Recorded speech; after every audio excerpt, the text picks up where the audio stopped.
Waitress feeds handicapped child without knowing he's the son of a millionaire. He falls in love. Before we explore all the details of this incredible story, tell us where you're following us from and the time. Subscribe to the channel so you don't miss a thing, and let's embark on this journey together. She should have known something was different the moment the little boy pressed his face against the cafe window. Alice Munro wiped down the marble counter of maple and sole for the third time that morning, her amber eyes catching the autumn light that filtered through the large windows. The cafe hummed with its usual Tuesday rhythm, the espresso machine hissing, Mrs. Patterson ordering her decaf with extra cream, and the gentle clink of ceramic against wood. But today felt heavier somehow. Her fingers unconsciously found the thin gold chain at her neck, rolling the small star pendant between her thumb and forefinger. It was a habit she'd developed years ago, one that surfaced whenever her mind wandered to places she'd rather not visit. "Alice, honey, table 6 needs their check," called Martha, the cafe owner, from behind the register, her grey curls bouncing as she counted the morning's tips. "On it," Alice replied, smoothing down her burgundy cardigan and grabbing the leather check holder. She moved between the tables with practiced grace, her long braids, styled in an intricate crown today, catching the light as she weaved through the familiar maze of mismatched chairs and reclaimed wood tables. That's when she saw him. A small boy, maybe 6 years old, sat alone at the corner table by the window. His blonde hair was perfectly combed, and he wore a bright blue t-shirt with a smiling dinosaur on the front. But it wasn't his appearance that made Alice pause mid-step. It was the way he held himself, carefully, as if every movement required thought. His small hands rested flat on the table, and his incredibly blue eyes followed her every movement with an intensity that seemed far too old for his young face. A woman in her 50s sat across from him, scrolling through her phone with the detached efficiency of someone being paid to be there. Alice approached their table, her voice naturally softening. "Hi there. Can I get you folks anything else?" The woman, clearly a caregiver, barely looked up. "We're fine. Just the juice box for him and coffee for me." Black. Alice's attention shifted to the little boy. His eyes met hers, and for a moment, something passed between them. Recognition. Need. She couldn't name it, but it tugged at something deep in her chest. "What's your name, sweetheart?" Alice asked, crouching slightly to meet his eye level. The boy's lips parted as if to speak, but no words came.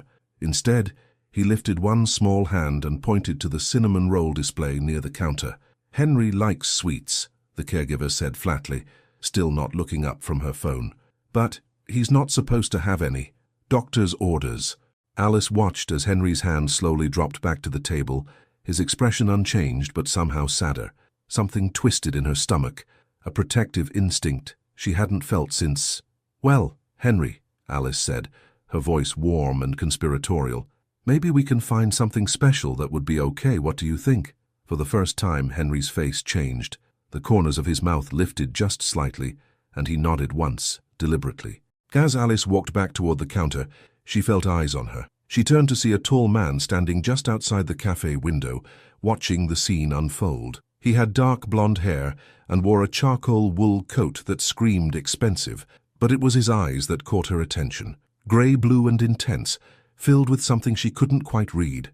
Relief, concern. Their gazes met through the glass for just a moment before he stepped back into the shadows of the maple trees lining the street. Alice shook her head, focusing on the task at hand. She returned to Henry's table with a small plate containing a single strawberry, cut into the shape of a flower, alongside a few grapes arranged like a smiley face. Henry's entire face lit up, and he clapped his hands together once, a gesture so pure and joyful that Alice felt her chest tighten. "Our little secret," she whispered, winking at him. As she turned to tend to other customers, Alice didn't notice the way Henry's eyes followed her around the cafe, or how he carefully picked up each piece of fruit as if it were precious. She also didn't see the man outside the window pull out his phone and make a call, his voice low and urgent. But she would remember this moment later, the moment everything changed, because sometimes love begins not with grand gestures, but with a strawberry cut into the shape of hope. 3 days later, Alice found herself looking toward the window every time the cafe door chimed. She hadn't seen Henry since Tuesday, but something about their brief encounter had lodged itself in her mind, like a song she couldn't quite forget. The way his small hands had trembled slightly when he reached for the strawberry, the careful precision with which he'd eaten each piece, as if savoring not just the taste, but the kindness behind it. "You're distracted today," Martha observed, sliding a fresh pot of coffee onto the warming plate.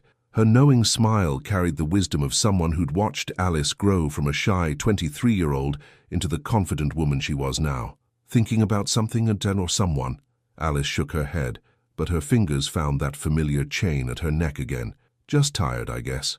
The afternoon rush was beginning to wind down when Alice spotted a familiar figure through the window. Not Henry, but the man she'd seen watching from outside. He stood across the street, hands buried deep in his coat pockets, seemingly studying the cafe's exterior with the intensity of an architect examining blueprints. When he finally crossed the street and pushed through the door, Alice felt her breath catch slightly. Up close he was even more striking, tall with sharp cheekbones and those unusual grey-blue eyes that seemed to take in everything at once. His dark blonde hair was perfectly styled, and he moved with the controlled grace of someone accustomed to commanding attention without asking for it. He chose a table near the back, away from the windows, and Alice approached with her usual professional warmth. "Good afternoon, what can I get started for you?" "Coffee, black," he said, his voice deeper than she'd expected. Then, after a pause that felt deliberate, "And whatever you'd recommend from the pastry case." Alice studied his face, noting the tension around his eyes, the way his fingers drummed once against the table before going still. "Long day?" Something flickered across his expression. Surprise, maybe, that she'd asked. "You could say that." She returned with his order, the black coffee and a slice of Martha's famous apple crumb cake.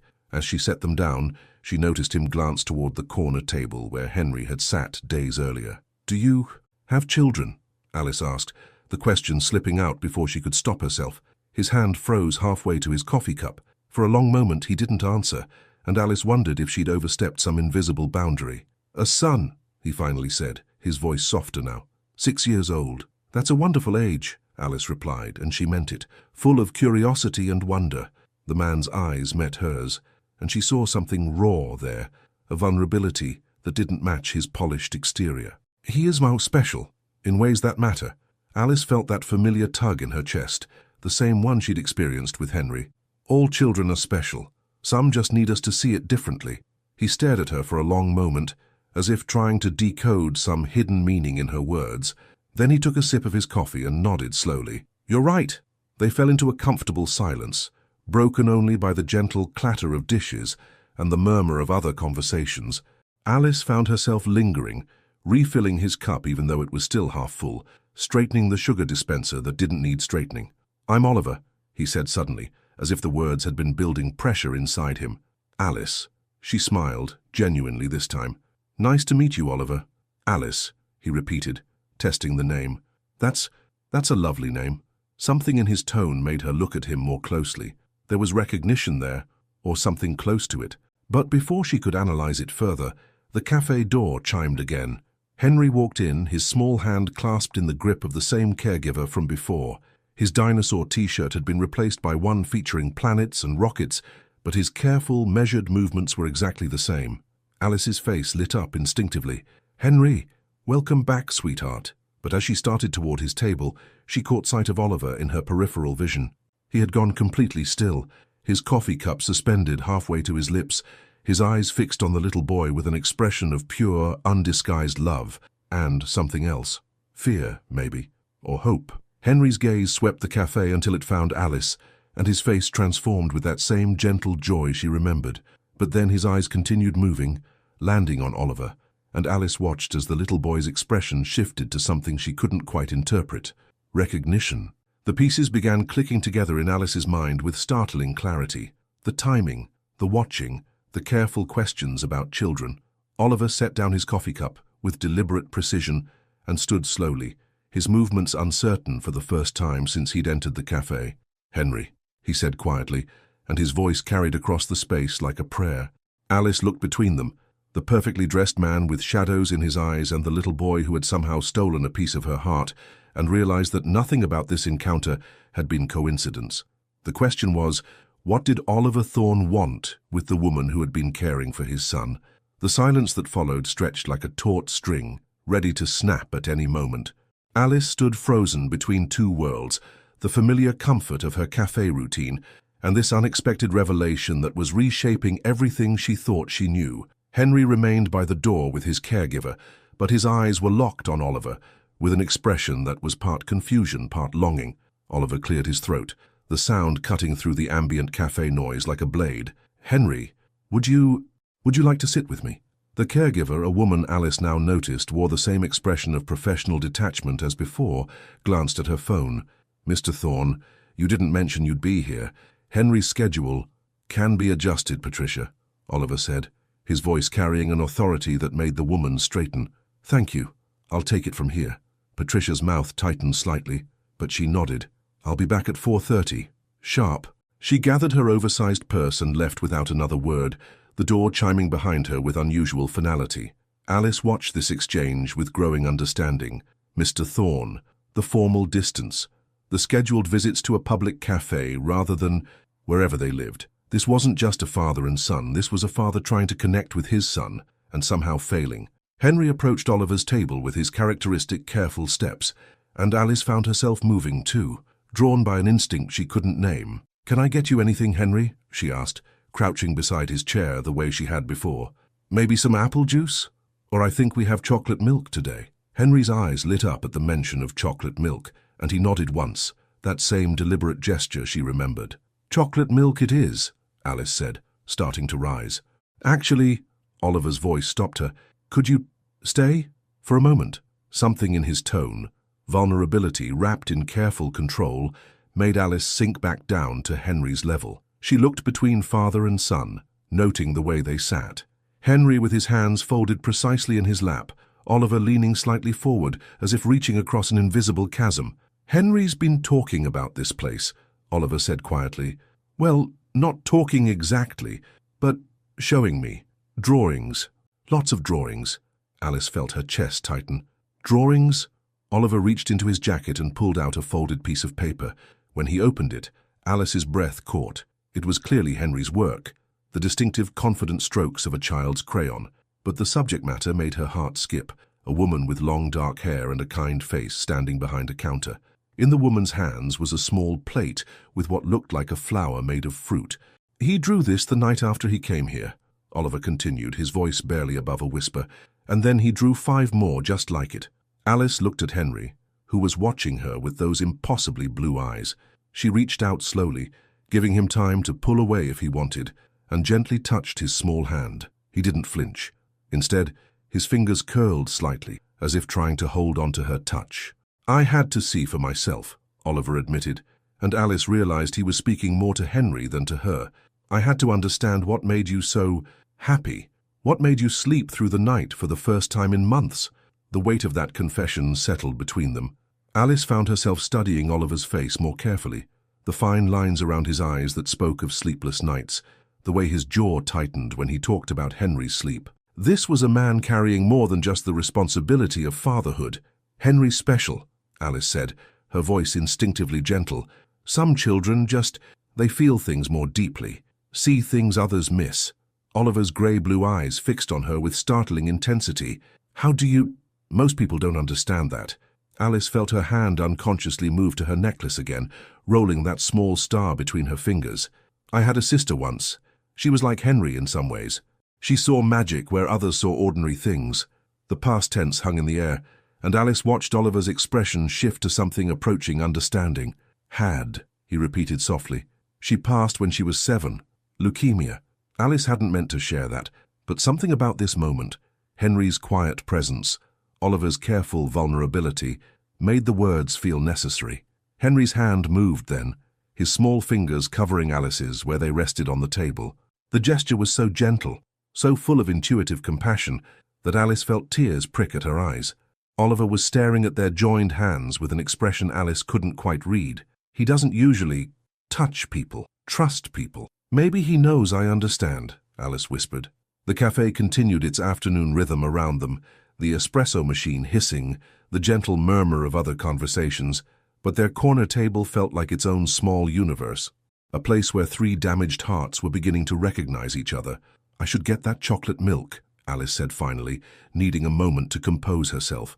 As she stood, Oliver caught her wrist gently.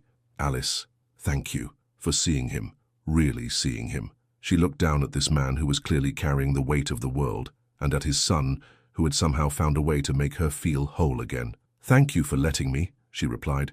But as she walked toward the counter, Alice couldn't shake the feeling that there were still pieces of this story she didn't understand, and that understanding them might change everything. Oliver Thorne had built his fortune on reading patterns others couldn't see, but nothing had prepared him for the complexity of watching Alice Munro navigate his son's world. Over the next week, he found himself returning to Maple and Soul every afternoon, always choosing the same back table, always ordering black coffee he barely touched. He told himself it was research, understanding what made Henry respond so positively to this place, to her.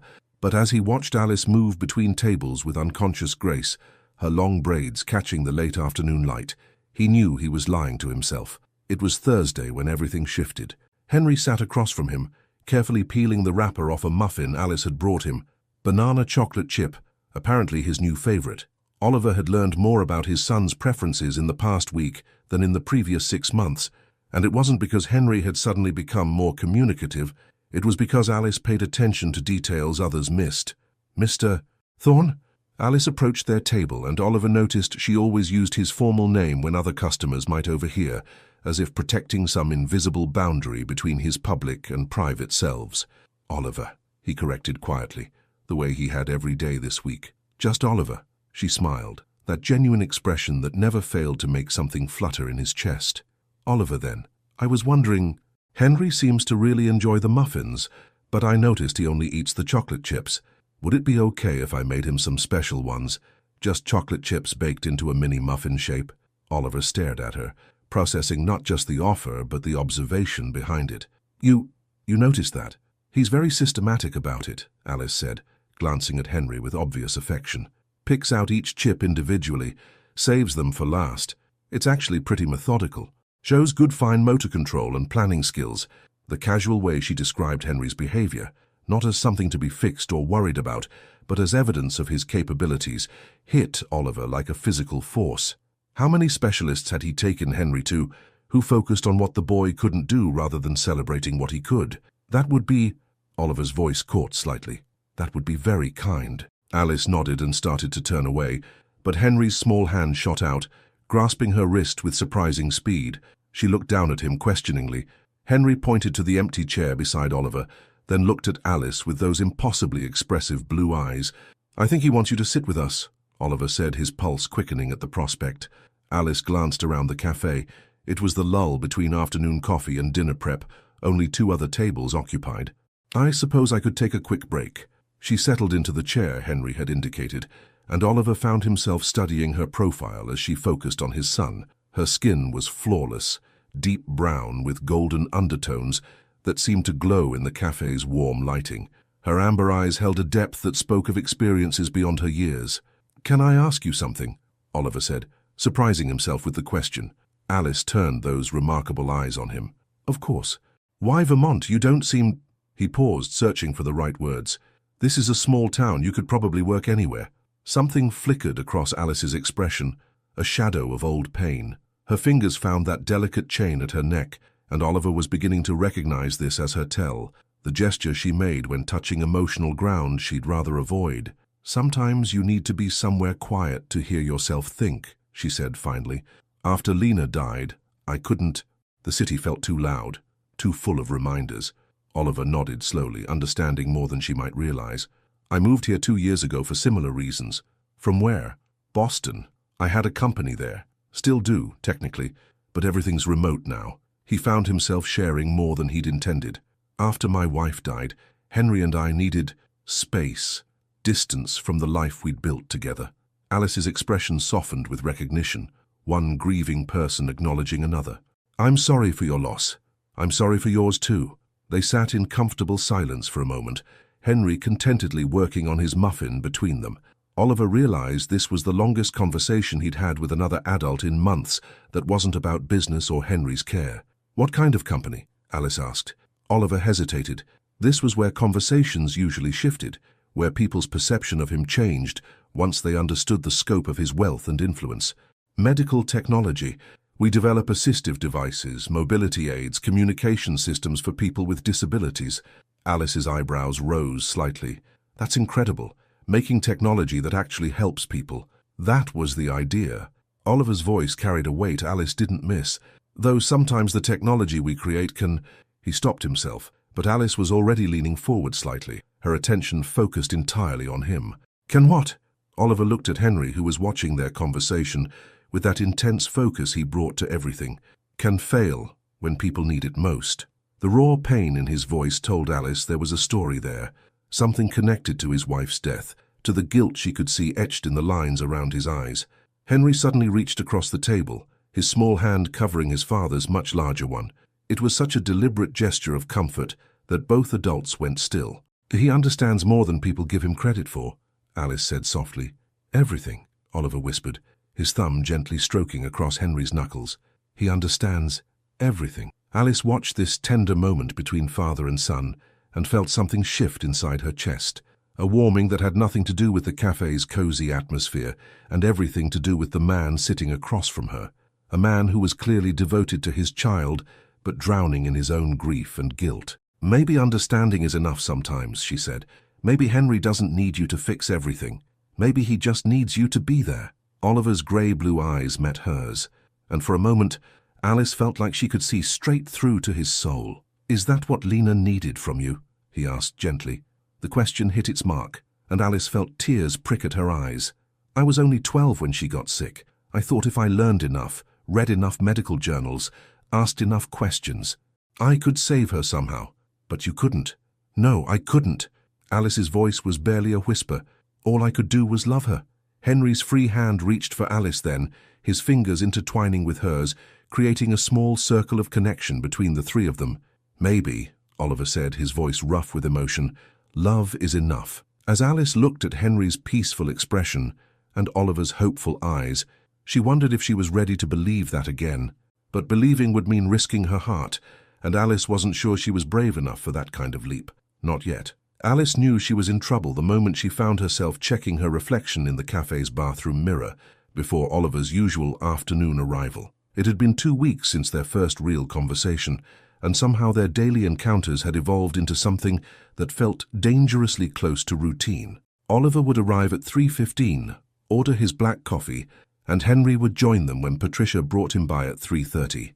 They'd sit together for an hour, sometimes talking, sometimes simply existing in comfortable silence, while Henry worked on the small activity books Alice had started keeping behind the counter just for him. Today felt different, though. There was an energy in the air, like the moments before a thunderstorm, when everything becomes hyper-aware and electric. Oliver arrived precisely on time, but instead of his usual composed demeanor, he seemed agitated. His hair was slightly disheveled, as if he'd been running his hands through it, and he kept checking his phone with an expression that grew more frustrated each time. Everything okay? Alice asked as she set down his coffee. Patricia quit this morning, Oliver said without preamble. Apparently, Henry's behavioral inconsistencies were becoming too challenging for her professional standards. Alice felt a flash of anger on Henry's behalf. Behavioral inconsistencies. She meant that he's been happier, more engaged. Apparently, that's disrupting her carefully structured routine. Oliver's voice carried a bitter edge. She suggested I find someone more qualified to handle a child with Henry's special needs. The way he said special needs, with frustrated air quotes, told Alice everything she needed to know about Patricia's attitude toward Henry. So what happens now? Alice asked, sliding uninvited into the chair across from him. I have no idea. Oliver rubbed his temples. I have a video conference with investors in Tokyo at 8 tonight, and Henry's supposed to have his occupational therapy session this afternoon, but I can't find anyone on such short notice who... I could watch him. The words were out of Alice's mouth before she'd fully processed the thought. Oliver's head snapped up, his grey-blue eyes wide with surprise. Alice, I couldn't ask you to... You're not asking, I'm offering. She leaned forward, her voice earnest. My shift ends at 4. I could pick Henry up from wherever his therapy is and bring him back to my apartment. It's walking distance from here. Oliver stared at her as if she'd just offered to solve world hunger. You would do that? Of course I would. Henry's...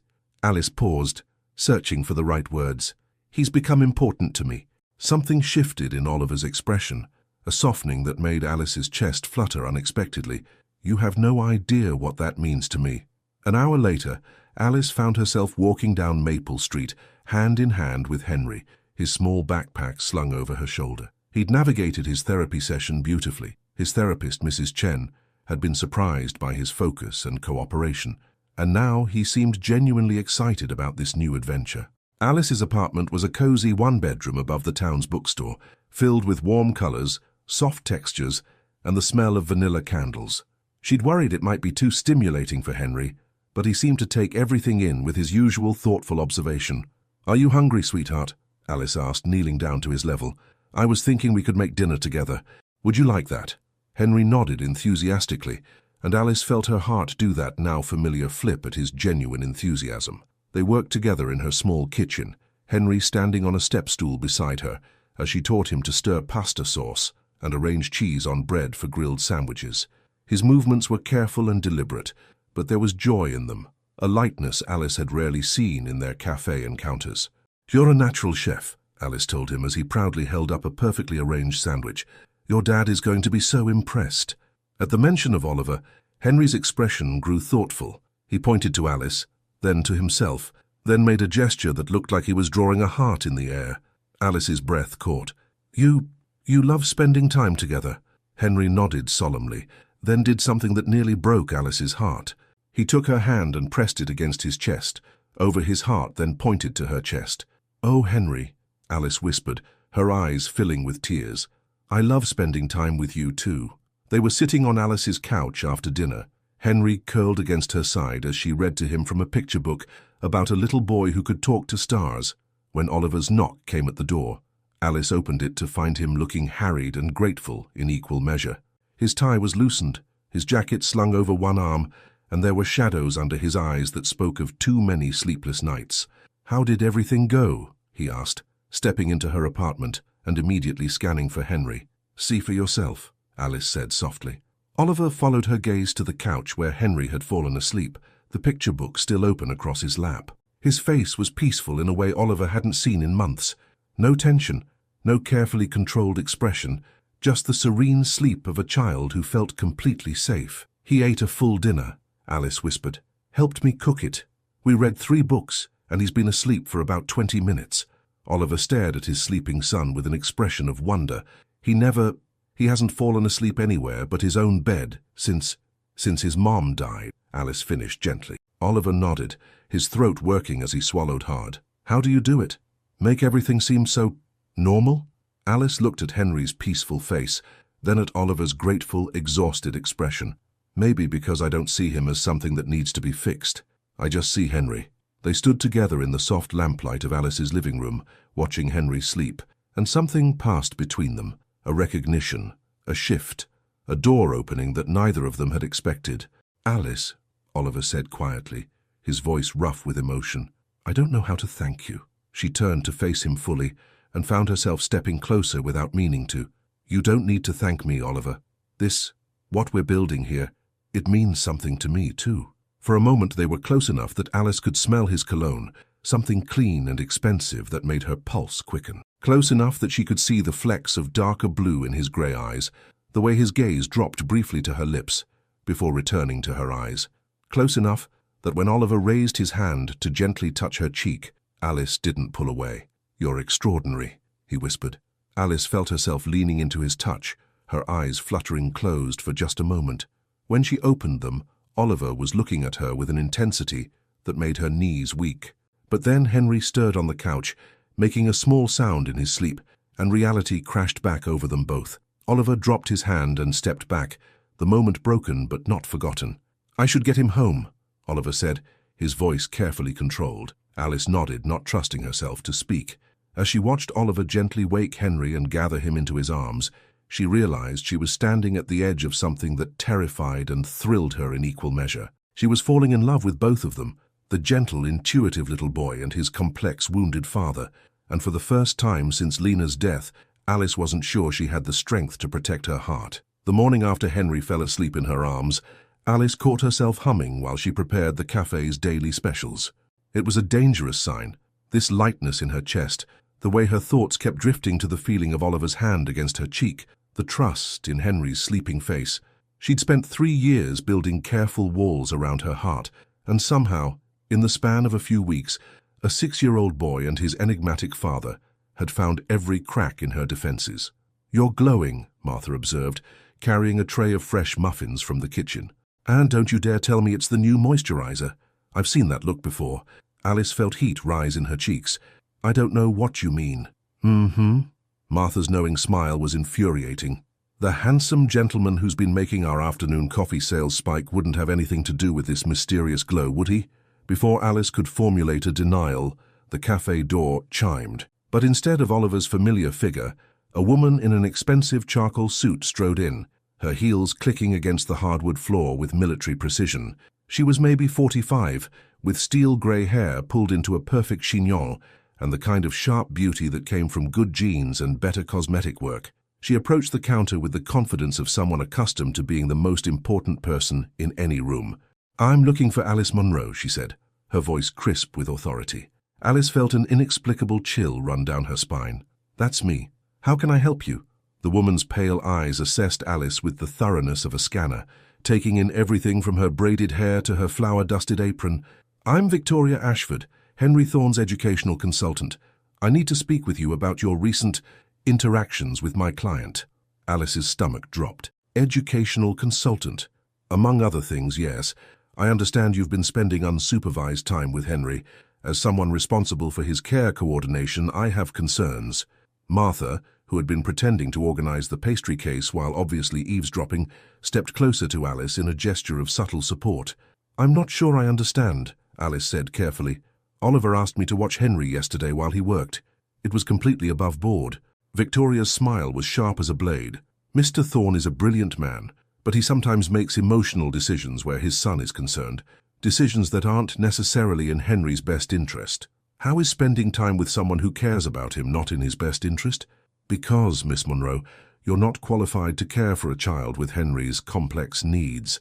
You have no training in childhood development, no background in special education, no understanding of the therapeutic protocols that keep Henry stable and progressing." Alice felt each word like a physical blow. Every insecurity she'd harbored about her role in Henry's life suddenly felt magnified, exposed. "Furthermore," Victoria continued, apparently sensing weakness, "becoming emotionally attached to temporary caregivers can be damaging to children like Henry. They need consistency, structure, professional boundaries, not the misguided sympathy of well-meaning strangers." "That's enough." Martha's voice cut through the tension like a whip. "This is my establishment, and I won't have you coming in here attacking my employee." Victoria turned her calculating gaze on Martha. "I'm simply trying to protect a vulnerable child from further emotional trauma." "By insulting the first person who's made him smile in months?" Martha shot back. Alice touched Martha's arm gently. "It's okay." She looked directly at Victoria. "What exactly are you asking me to do?" "Step back. Maintain appropriate professional distance. Let the qualified professionals handle Henry's care." Victoria's tone softened slightly, but the steel remained underneath. "I'm sure you mean well, Miss Munro, but good intentions aren't enough when dealing with special needs children." Alice felt something crumble inside her chest. Not just hurt, but a familiar fear that maybe, just maybe, this woman was right. Maybe she was in over her head. Maybe her growing feelings for Henry and Oliver were clouding her judgment. "I understand your concerns," Alice said quietly. Victoria nodded with satisfaction. "I'm glad we could have this conversation. I'll be in touch with Mr. Thorne to discuss more appropriate arrangements for Henry's care." After the woman left, clicking her way back out into the Vermont morning, Alice sank onto a stool behind the counter. Martha immediately moved to her side. "That woman is poison," Martha said fiercely. "Don't you dare let her get in your head." "What if she's right, though?" Alice's voice was barely above a whisper. "What if I'm not what Henry needs? What if I'm actually making things worse for him? Did you see his face yesterday when Oliver picked him up? That child was happier than I've ever seen him." Alice wanted to believe Martha, but Victoria's words had found their target. Every doubt she'd ever had about her worthiness, her ability to care for someone else after failing to save Lena, came rushing back. The afternoon passed in a blur of routine tasks and troubled thoughts. When 3:15 came and went without Oliver's usual arrival, Alice felt a stab of something that might have been relief, mixed with devastating disappointment. At 4:30, just as Alice was preparing to close out her shift, Oliver finally appeared. But he wasn't alone. Henry walked beside him, holding his father's hand, but there was a tension in Oliver's posture that immediately put Alice on alert. "Alice," Oliver said as they approached the counter. His voice was carefully neutral, professionally polite. "Could we talk?" Alice's heart sank. Victoria had gotten to him first. They settled at their usual table, but the atmosphere was completely different. Oliver sat stiffly, his hands clasped on the table, while Henry looked between them with confused, worried eyes. "Victoria Ashford came to see me this morning," Oliver began. "She came here too," Alice said quietly. Oliver's jaw tightened. "What did she tell you?"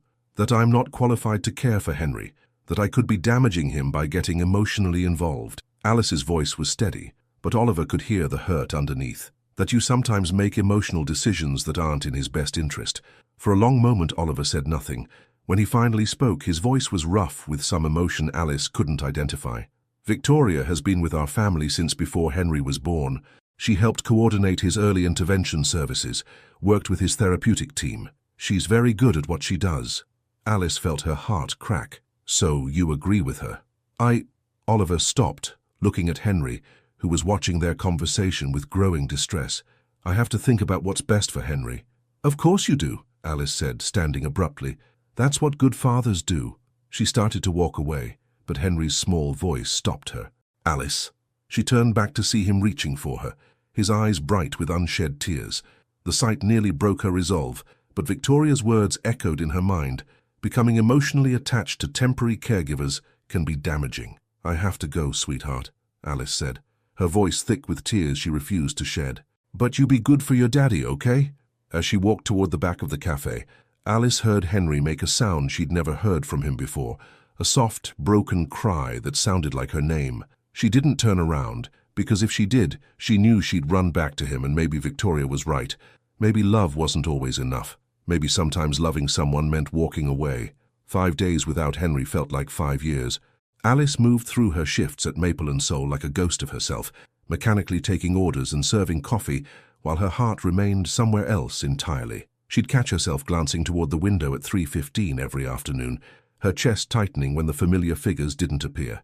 Martha had stopped asking if she was okay after the 3rd day of watching Alice's forced smiles and hollow reassurances. Instead, she'd taken to bringing Alice extra cups of chamomile tea and squeezing her shoulder whenever she passed behind the counter. It was Tuesday evening, and Alice was wiping down tables after closing when she heard the soft knock on the cafe's front door. Through the glass, she could see Oliver standing on the sidewalk, his hands buried deep in his coat pockets, his expression unreadable in the lamplight. Alice hesitated, her hand frozen on the door handle. Part of her wanted to pretend she hadn't seen him, to escape through the back entrance and avoid whatever conversation was about to unfold, but the exhaustion in his posture, the way his shoulders seemed to carry invisible weight, made her turn the lock instead. "We're closed," she said quietly, but she stepped aside to let him enter. "I know." Oliver's voice was rougher than she remembered, as if he hadn't been sleeping. "I needed to talk to you. Away from Henry. Away from—" he gestured vaguely. "Everyone else." Alice closed the door behind him but didn't move away from it, as if keeping her escape route clear. "How is he?" The question slipped out before she could stop it, and she saw something crack in Oliver's carefully controlled expression.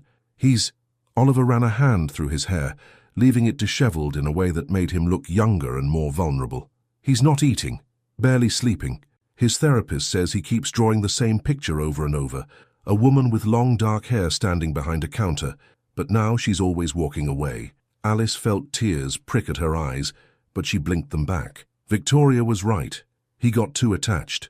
Children bounce back, though. He'll be fine. "Will he?" Oliver's grey-blue eyes fixed on her with startling intensity. "Because I've spent the last 5 days watching my son fade away, and I'm starting to think Victoria was wrong about a lot of things." Alice crossed her arms over her chest, a defensive gesture that didn't go unnoticed. "What do you mean?" "I mean, I did some research on Victoria's methods, talked to other parents she's worked with." Oliver's voice carried an edge of barely controlled anger. "Do you know what I found?" Alice shook her head, afraid to hope. 3 families who fired her for being too rigid, too controlling. 2 who said she actively discouraged their children from forming emotional bonds with anyone outside her approved circle of professionals. And 1 mother who told me Victoria convinced her that loving her autistic son too much was stunting his independence. Alice stared at him, processing this information. But she seemed so credible, so professional, so qualified. Oliver stepped closer, and Alice could see the pain etched in the lines around his eyes. "Alice, I built my entire career on data, on evidence-based decisions. But somewhere along the way, I forgot that the most important data point is Henry's happiness. Oliver, let me finish. His voice was urgent now, as if he'd been rehearsing these words. Victoria told me that emotional attachments were dangerous for Henry, that he needed structure over affection. But you know what I realized? Henry has had nothing but structure his entire life. Scheduled therapies, regulated activities, controlled interactions, and he was miserable. Alice felt her carefully constructed walls beginning to crumble. That doesn't mean I'm the right person to... You are, though. Oliver was close enough now that she could see the desperation in his eyes. Do you want to know what Henry's occupational therapist told me yesterday? She said in the 3 weeks he was spending time with you, he showed more progress than in the previous 6 months combined. His fine motor skills improved, his social engagement increased, his anxiety decreased. Professional results, Alice whispered, but her voice lacked conviction. Professional results from unprofessional love. Oliver's hand rose as if to touch her face, then dropped back to his side. Alice, I've been a fool. I let Victoria convince me that loving Henry wasn't enough, that what you were giving him wasn't valuable because it didn't come with a certification. Alice turned away, unable to meet his gaze. Maybe she was right about one thing, though. Maybe I did get too attached. Maybe I wasn't thinking clearly about what was best for Henry. Look at me, Oliver said softly.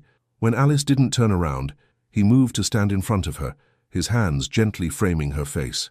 Alice, look at me. She raised her eyes to his and saw her own pain reflected there. Do you remember what you told me about your sister? About how you thought you could save her if you just learned enough, did enough? Alice nodded, not trusting her voice. You said all you could do was love her. That love was enough. Oliver's thumbs brushed away tears Alice didn't realize had started falling. You were 12 years old, and you understood something I'm just learning at 33. Sometimes love is the only qualification that matters. But what if I'm not enough? What if I can't give Henry what he needs? What if you're exactly what he needs? Oliver countered. What if we both are? The weight of his words hung between them, heavy with possibility and terror in equal measure. Oliver, I'm scared, Alice whispered. I'm scared of loving him and losing him. I'm scared of not being enough for either of you. I'm scared that Victoria was right and I'm just a waitress with good intentions. You're not just anything, Oliver said fiercely. You're the woman who saw my son when everyone else saw a problem to be managed. You're the person who made him laugh for the first time in 2 years. You're the one who taught me that sometimes the most professional thing you can do is throw the protocols out the window and just love someone. Alice felt something break open in her chest, not the painful cracking of walls being torn down, but the gentle unfurling of possibilities she'd been too afraid to consider. I miss him, she admitted, her voice barely audible. I miss both of you. Oliver's forehead touched hers, and Alice could feel his relief like a physical thing. We miss you too, desperately. What happens now? Alice asked. Now, Oliver said, his lips curving into the first genuine smile she'd seen from him in days. You come home with me and help me convince Henry to eat the dinner he's been refusing for the past hour, and then we figure out the rest as we go. Alice pulled back slightly to study his face. Just like that, just like that. Oliver's smile widened. Unless you have a better plan. For the first time in 5 days, Alice felt her own smile break through. Actually, I do have one condition. Name it. Next time someone tries to tell us that love isn't a qualification, we ignore them completely. Oliver's answer was to kiss her forehead gently, a promise sealed with the tenderness she'd been craving without knowing it. Deal, he whispered against her skin. As they left the cafe together, Alice realized she was no longer walking away from love. She was walking straight into it, with all its risks and beautiful, terrifying possibilities. And for the first time since Lena died, that felt like exactly where she belonged. The drive to Oliver's house felt like traveling between 2 different worlds. Alice sat in the passenger seat of his sleek black Tesla, watching the quaint downtown shops of their small Vermont town give way to winding mountain roads lined with towering pines. The silence between them wasn't uncomfortable. It was charged with anticipation and nervous energy, like the moment before a curtain rises on opening night. I should warn you, Oliver said as they climbed higher into the hills. The house is different from what you might expect. Alice glanced at him, noting the way his hands gripped the steering wheel a little too tightly. Different how? It's very modern, very... He paused, searching for the right word. Isolated. After Rebecca died, I wanted somewhere Henry and I could disappear from the world. I think I may have succeeded too well. As they rounded the final curve, Alice understood what he meant. Oliver's house emerged from the forest like something from an architectural magazine, all clean lines, floor-to-ceiling windows, and geometric precision. It was beautiful, in a stark, untouchable way that seemed designed more to impress than to welcome. "It's stunning," Alice said honestly. "It's cold," Oliver replied, his voice carrying self-awareness and regret. "I thought I was building us a sanctuary, but I think I built us a beautiful prison instead." They pulled into a circular driveway, paved with smooth river stones, and Alice could see warm light spilling from the house's expansive windows. Through the glass she caught a glimpse of a figure moving inside, small, careful, familiar. Her heart clenched. "Is he?" "Waiting by the window," Oliver finished. "He's been there for 20 minutes, ever since I called to say I was bringing someone home." As they approached the front door, it opened before Oliver could reach for his keys. Henry stood in the doorway, wearing Spider-Man pajamas and clutching a piece of paper in his small hands. His blonde hair was messy, as if he'd been running his fingers through it, and his blue eyes were wide with hope and something that looked dangerously close to disbelief. For a moment, nobody moved. Then Henry dropped the paper he'd been holding and ran straight into Alice's arms. Alice caught him instinctively, lifting him off the ground as his small arms wrapped around her neck with desperate tightness. She could feel him trembling against her, and when she looked over his shoulder at the discarded paper, her breath caught. It was another drawing, this one showing 3 figures standing together in front of a house. A tall man, a woman with long dark hair, and a small boy. Above them, written in careful 6-year-old letters, were the words, "My family." "Oh, Henry," Alice whispered, her voice thick with tears. "I missed you so much, sweetheart." Henry pulled back to look at her face, his small hands framing her cheeks in an unconscious mirror of how Oliver had touched her in the cafe. His expression was serious, searching as if he needed to confirm she was really there. Then he smiled, not his usual careful, contained expression, but a wide, joyful grin that transformed his entire face. "Alice stay?" he asked, the words clear and deliberate. It was the first time Alice had heard him speak more than single syllables. Alice looked over Henry's head at Oliver, who was watching them with an expression of wonder mixed with something deeper. Love, yes, but also a kind of desperate gratitude that made her chest ache. "If you want me to stay, then yes," Alice said to Henry. "I'll stay." Henry's response was to bury his face against her shoulder and hold on even tighter.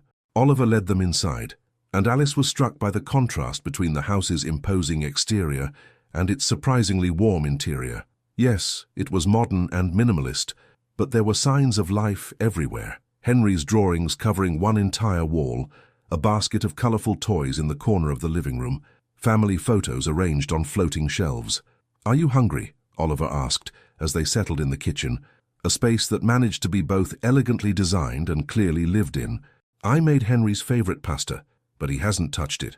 As if summoned by the mention of food, Henry's stomach gave a loud rumble. Alice laughed, and Henry looked up at her with sheepish delight. "I think someone might be ready to eat now," Alice said. "What do you say, Henry? Want to show me this famous pasta?" What followed was the most natural thing in the world, and somehow the most miraculous. Henry sat between Alice and Oliver at the kitchen island, eating his dinner with genuine enthusiasm, while chattering in his mixture of words, gestures, and expressions. Alice found herself translating his non-verbal communication instinctively, while Oliver watched both of them with amazed gratitude. "He's talking more tonight than he has in weeks," Oliver said quietly, while Henry was distracted by carefully organizing his remaining pasta by shape. "Maybe he just needed to know it was safe," Alice replied, "that we weren't going anywhere." Oliver's hand found hers across the counter, his fingers intertwining with hers, in a gesture that felt both new and completely natural. "Alice, about what I said earlier, about love being enough." "Oliver," Alice's voice was gentle but firm, "you don't have to explain anything. We both got scared. We both let someone else's fears become our own. But I should have trusted what I saw with my own eyes. What I felt with my own heart." Oliver's thumb traced across her knuckles.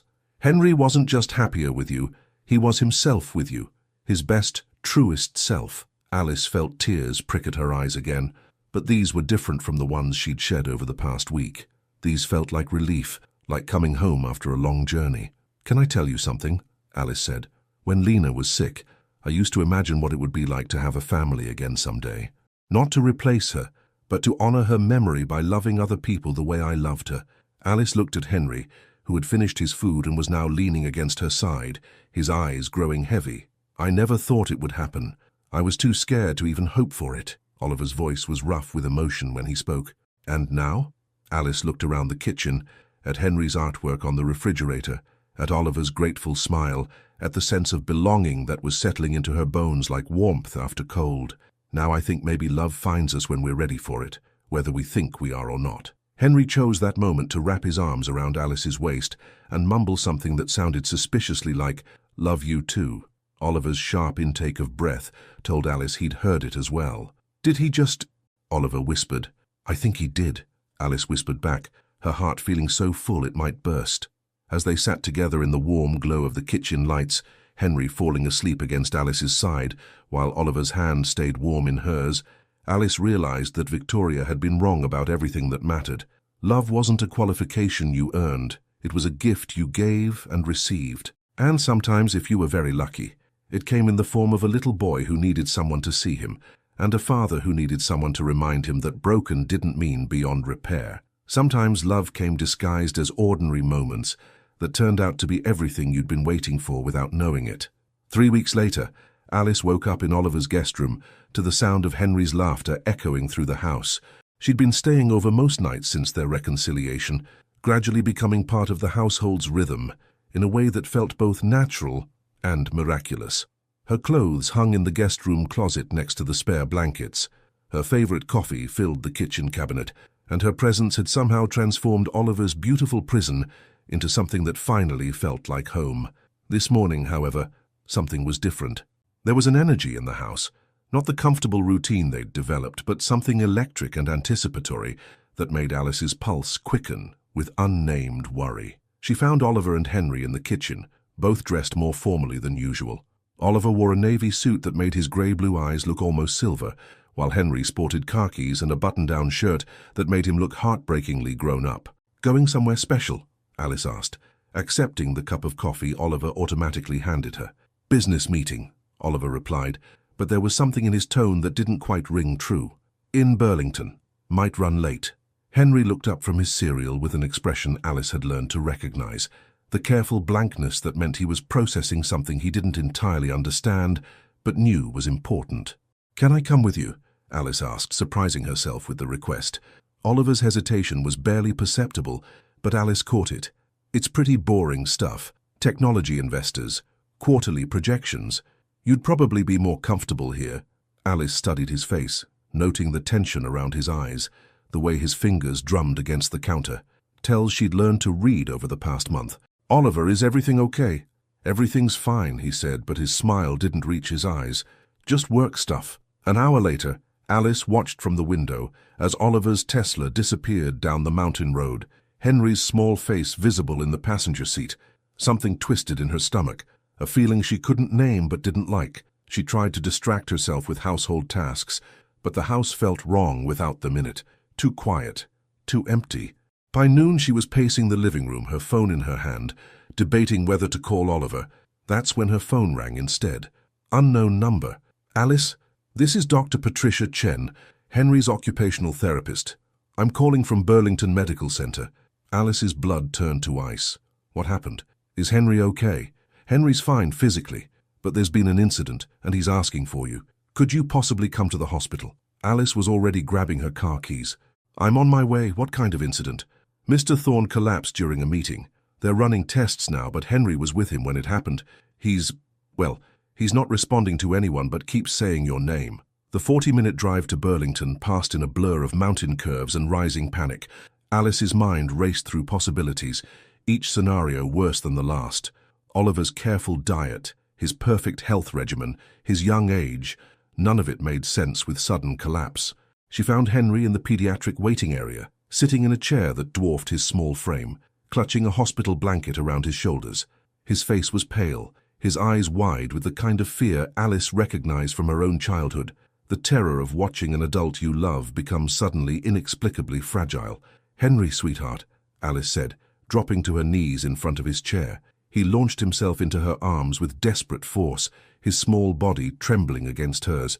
"Alice," he whispered, his voice muffled against her shoulder. "Daddy fell down. He won't wake up." Alice's heart shattered and reformed in the space of a single heart. "Oh, baby, I'm here now. I'm here." "Is he gonna die like Mommy?" Henry asked. The words so quiet Alice almost missed them. Alice pulled back to look at his face, seeing her own childhood fears reflected in his blue eyes. The helplessness, the certainty that loving someone meant losing them. "Listen to me," Alice said, her voice steady despite the tears streaming down her face. "Your daddy is strong, and the doctors here are very good at helping people. But even if something happens, and I don't think it will, you will never, ever be alone. Do you understand me?" Henry nodded, but his grip on her shirt didn't loosen. "Miss Monroe?" A doctor in scrubs approached them, his expression professionally kind. "I'm Dr. Rodriguez. Mr. Thorne is awake and asking for you both." Alice felt the weight of the world lift slightly from her shoulders. "Is he okay?" "He's stable. We're still running tests, but preliminary results suggest it was a severe anxiety attack that triggered a vasovagal response. Essentially, his body's stress response overwhelmed his system." Alice processed this information while Henry looked between them with confused hope. "But he's okay. He should be fine, but we want to monitor him overnight. The episode was quite severe, and we need to understand what triggered it."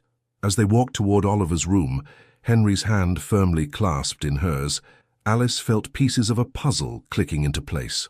The secretive meeting, the formal clothes, the nervous energy she'd sensed that morning. She found Oliver propped up in a hospital bed, looking pale but alert. When he saw them in the doorway, his face crumpled with relief and something else. Guilt. "Henry, buddy," Oliver said, his voice hoarse. "Come here." Henry ran to his father's bedside, and Oliver gathered him into a careful hug, mindful of the IV line in his arm. "I'm okay," Oliver whispered against Henry's hair. "I'm okay." Alice approached more slowly, her eyes taking in Oliver's pallor, the monitors beeping softly around his bed, the way his hand shook slightly as he held his son. "What really happened today?" Alice asked quietly. Oliver's eyes met hers over Henry's head, and she saw the truth there before he spoke it. "I had a meeting with Victoria," he admitted, "and her lawyers." Alice felt the floor shift beneath her feet. "What?" "She's threatening a custody challenge. Claims I'm providing an unstable environment for Henry by allowing an unqualified caregiver to have such influence over his care." Oliver's voice was bitter with defeat. "She has documentation of Henry's previous stability under her protocols versus his current emotional volatility." "Emotional volatility?" Alice's voice rose despite her efforts to stay calm. "You mean his happiness?" "She's calling it inappropriate attachment and regression of professional boundaries." Oliver closed his eyes. "Alice, she has lawyers, resources, connections with child services, and You what?" I panicked, completely, started thinking about losing Henry, about him being placed with people who don't understand him, about you being legally barred from seeing him.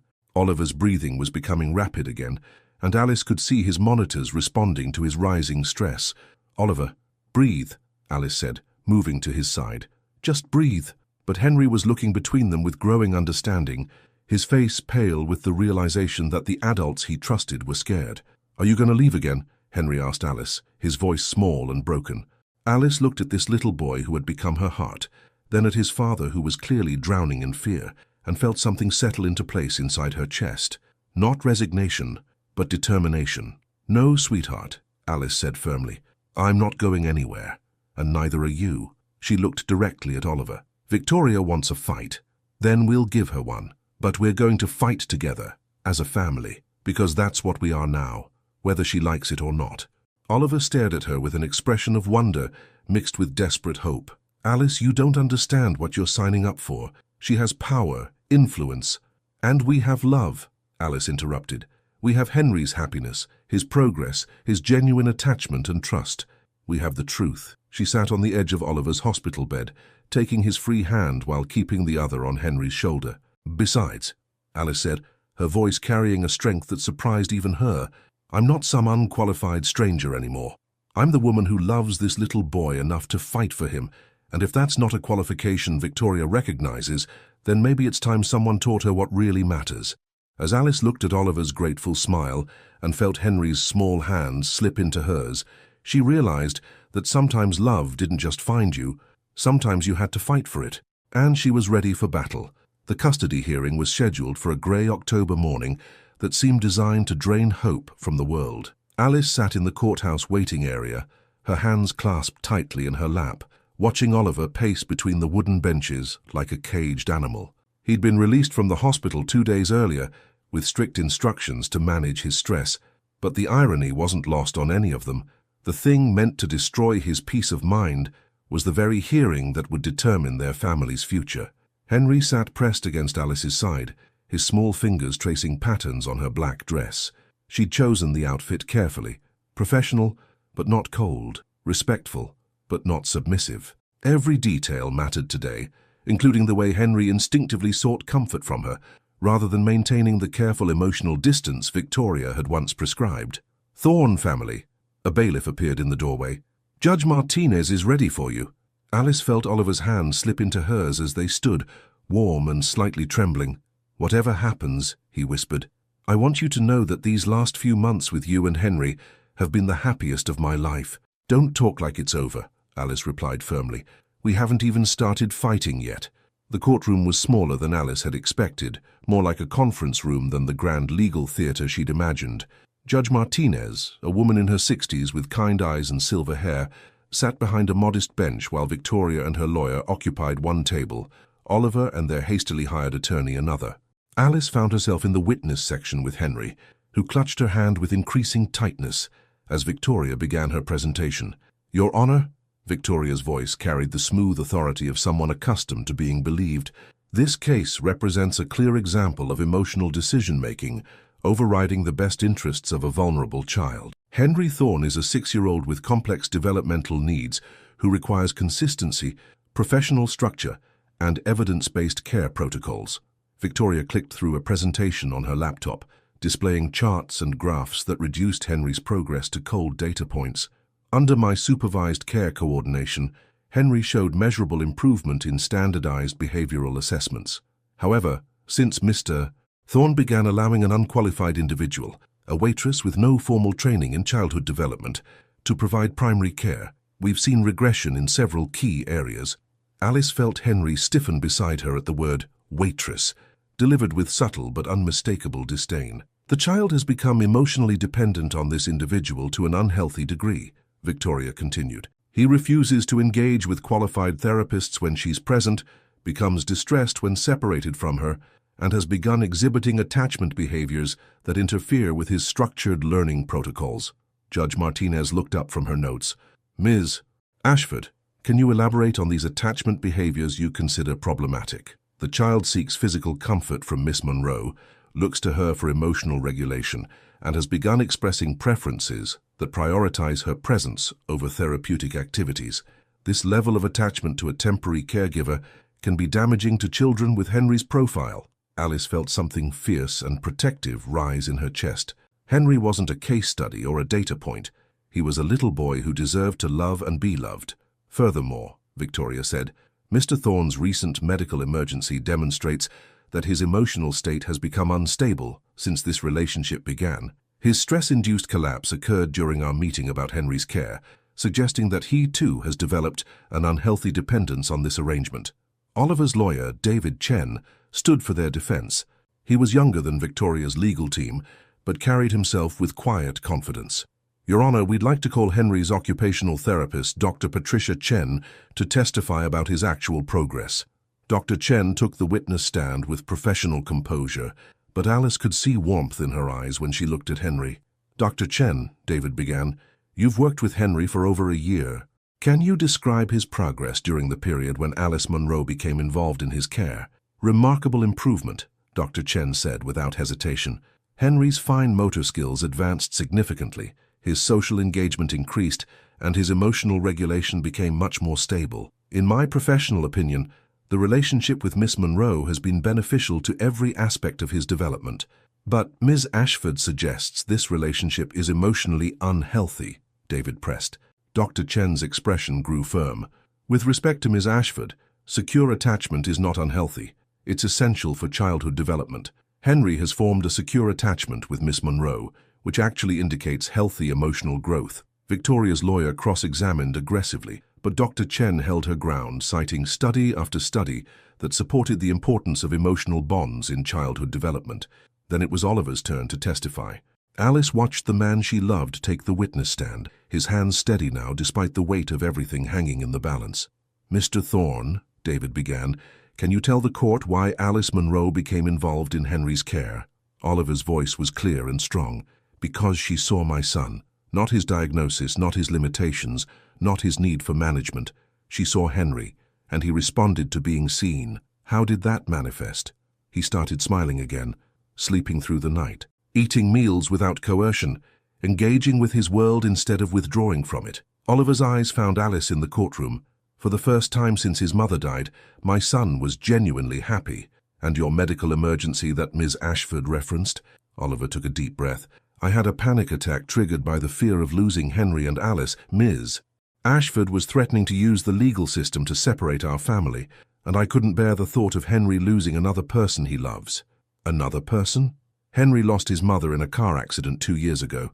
The idea of forcing him to lose Alice too, especially when she's been nothing but loving and beneficial to his development, felt like emotional cruelty." Victoria's lawyer tried to dismantle Oliver's testimony, questioning his judgment and emotional stability, but Oliver remained steady, his love for his son and Alice shining through every answer. Finally, Judge Martinez looked directly at Henry. "Henry, would you like to come sit up here with me?" Alice felt Henry's grip on her hand tighten, but she gently encouraged him forward. He approached the judge's bench with his characteristic careful steps. "Henry," Judge Martinez said gently, "I understand you're a very smart boy who notices a lot of things.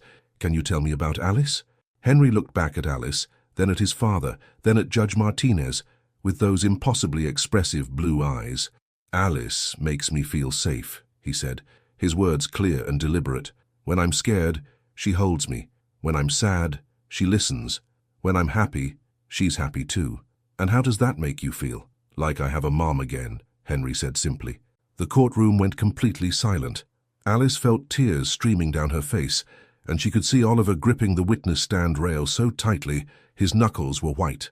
Henry continued, his 6-year-old honesty cutting through all the legal arguments and professional assessments.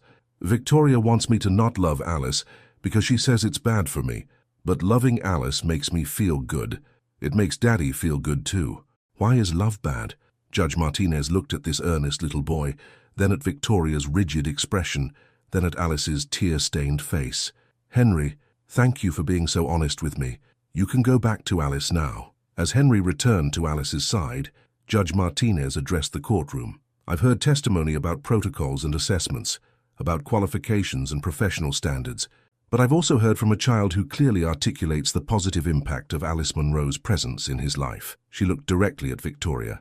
"Ms. Ashford, while I appreciate your concern for Henry's welfare, I find no evidence that his attachment to Miss Munro is detrimental. In fact, all testimony suggests the opposite." Victoria's face remained impassive, but Alice could see the defeat in her eyes. "Furthermore," Judge Martinez continued, "Mr. Thorne has demonstrated his commitment to his son's best interests by surrounding him with people who love him. Love, stability, and genuine care are not qualifications that can be earned through certification. They are gifts that some people naturally possess." Alice felt Oliver's hand find hers across the courtroom space. "This court finds no grounds for modifying Henry Thorne's custody arrangement. Mr. Thorne will retain full custody, and I see no legal barrier to Miss Munro's continued involvement in Henry's care, should that be the family's choice." The gavel fell with a sound like thunder, and Alice felt Henry's arms wrap around her waist as Oliver crossed the courtroom in 3 quick strides. "We won," Oliver whispered against her hair as he gathered both her and Henry into his arms. "We actually won." "No," Alice said, looking at Henry's joyful face and Oliver's grateful smile. "We didn't win. We just got to keep what was already ours." As they left the courthouse together, Henry skipping between them while holding both their hands, Alice realized that sometimes the greatest victories aren't about defeating enemies, they're about defending love. And love, it turned out, was the strongest qualification of all.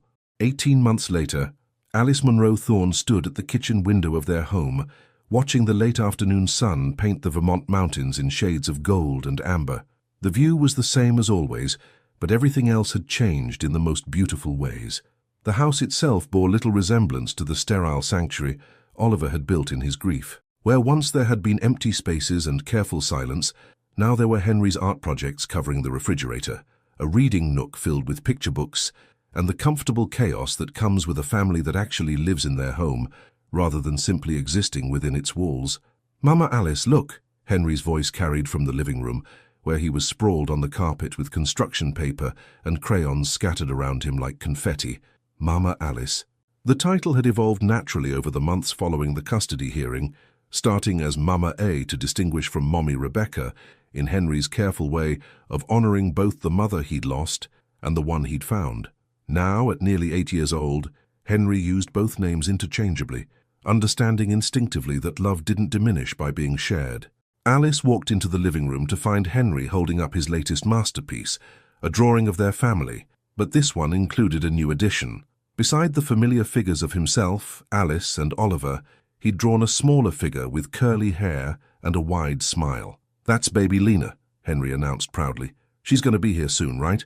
Alice's hand moved automatically to her rounded belly, where their daughter had been making her presence known with increasingly enthusiastic kicks. They'd chosen the name together, Oliver understanding without explanation why Alice wanted to honor her sister's memory. Henry delighted at the prospect of being a big brother to someone who shared a name with the aunt he'd heard so many stories about. "About 6 more weeks, sweetheart," Alice said, settling beside Henry on the floor, with the careful grace of someone 7 months pregnant. "Are you excited?" Henry nodded solemnly, then leaned against Alice's side in the unconscious way he'd had since he was 6. "I'm going to teach her how to draw," he said, "and how to make Alice's special pancakes, and how to be brave when the thunder is loud." Alice felt the familiar tightness in her chest that came whenever Henry demonstrated his capacity for love and protection.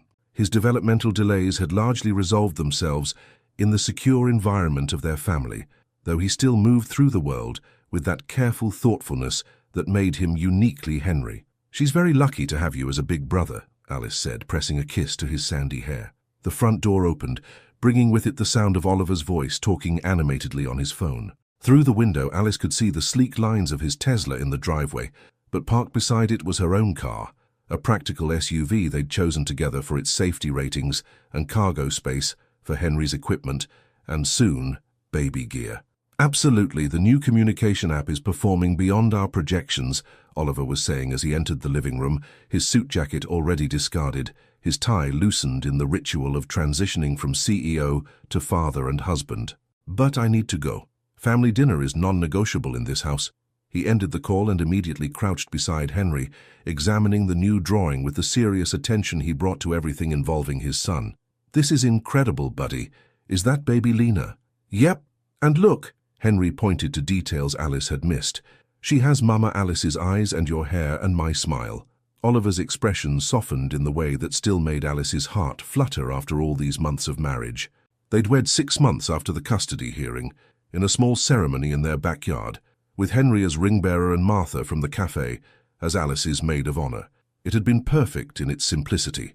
No elaborate planning, no stress about impressing others, just the 3 of them promising to love each other officially and forever. "How was your day?" Oliver asked Alice, his hand finding hers as he settled on the floor beside them, completing their little circle. "Good. Busy. Mrs. Patterson asked if I'm planning to come back to the cafe after Lena's born." Alice had reduced her hours at Maple and Soul as her pregnancy progressed, but she couldn't imagine giving up her work entirely. The cafe had become too much a part of who she was, and Martha had made it clear that Alice's position would be waiting whenever she was ready. "What did you tell her?" David asked, though his tone suggested he already knew the answer. "That we'll figure it out as we go, like we always do." It had become their family motto of sorts, figuring things out as they went, not because they were unprepared or careless, but because they'd learned that love doesn't follow predetermined protocols. It adapts, grows, and finds its own path. Oliver's company had thrived under his remote leadership, developing assistive technologies that were changing lives around the world. He'd found a way to honor Rebecca's memory by creating innovations that prevented the kind of technological failures that had taken her from them. But more importantly, he'd learned to live fully in the present, rather than dwelling in past guilt or future fears. "Daddy, can we make dinner together tonight?" Henry asked, beginning to gather up his art supplies without being asked, a small routine that spoke to the gentle structure they'd built in their daily life. "What did you have in mind, Chef?" Oliver replied, using Henry's favorite kitchen nickname. "Spaghetti with the special sauce And maybe those bread things that make Mama Alice happy? Garlic bread, Alice laughed. And yes, garlic bread definitely makes me happy. As they moved into the kitchen together, Alice caught sight of their reflection in the window, Oliver's tall frame, her rounded silhouette, Henry chattering between them. They looked like what they were, a family. Not perfect, not without challenges, but complete in all the ways that mattered. While Oliver and Henry worked on dinner preparations, Alice settled at the kitchen island with her laptop, updating the Instagram account that had evolved from her simple cafe photos into a documentation of their life together. She'd gained a modest following of people who seemed drawn to her honest posts about blended families, adoption processes, and the beautiful ordinariness of daily love. Tonight's post would be Henry's drawing of baby Lena, with a caption about anticipation and growing families. But first, she scrolled through some of her older posts. Pictures of Henry's first day at his new school, where he'd thrived in an environment that celebrated his unique way of seeing the world. Photos from their honeymoon in Maine, where Henry had collected seashells and built sandcastles with the focused determination he brought to everything. Images from their first Christmas as a married family, where Henry had insisted on hanging 3 stockings for the family and a small one for baby Lena. When she gets here. What are you smiling about? Oliver asked, looking over her shoulder as he stirred the pasta sauce. Alice tilted the screen so he could see the photo she'd paused on, all 3 of them building a snowman in their front yard, their faces red with cold and bright with laughter. Just thinking about how far we've come, Alice said. Remember when you used to sit in the back corner of the cafe, convinced you were protecting Henry by keeping him at arm's length from the world? Oliver's hand found the back of her neck, his fingers gently massaging the tension that came with pregnancy and long days. I remember a wise woman who taught me that sometimes love means letting people in, not keeping them out. Wise woman, huh? Alice leaned into his touch. She sounds brilliant. She is. I married her. Henry looked up from where he was carefully arranging bread slices on a baking sheet. Are you guys being mushy again? Absolutely, Oliver said without shame. Is that okay with you? Henry considered this seriously. Yeah, I guess. But can you be mushy after we eat? I'm really hungry. Their laughter filled the kitchen, mixing with the sounds of dinner preparation and the comfortable domesticity they'd built together. As they sat down to eat, Henry insisting on lighting the candles for fancy, Alice felt a familiar sense of gratitude wash over her. Victoria Ashford had been wrong about so many things, but she'd been especially wrong about the danger of loving too much. Love hadn't made Henry unstable or dependent.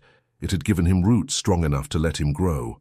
It hadn't made Oliver weak. It had given him strength he'd never known he possessed. And it hadn't made Alice reckless. It had taught her the difference between protecting her heart and living with it wide open. After dinner, as Oliver helped Henry with his reading homework, and Alice folded tiny baby clothes they'd spent the afternoon shopping for, she found herself thinking about Lena, not with the sharp grief that had defined her 20s, but with gentle gratitude for a sister who'd taught her that love was worth the risk of loss. Mama Alice? Henry appeared beside her chair holding his favorite bedtime book. Will you read to me tonight? Alice set aside the impossibly small sleepers she'd been folding. Of course, sweetheart. But don't you want Daddy to read tonight? I want both of you, Henry said matter-of-factly, like always. So they did what they always did.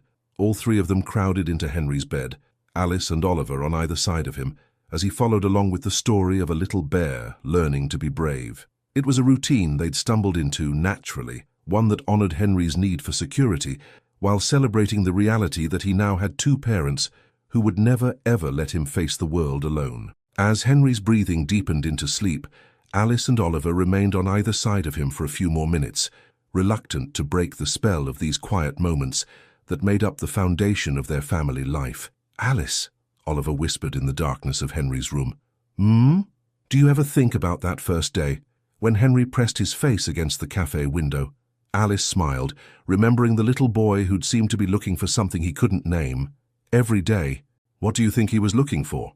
Alice looked at Henry's peaceful face, relaxed in the security of being deeply loved, then at Oliver's profile in the dim light from the hallway. Home, she said simply. He was looking for home. Did he find it?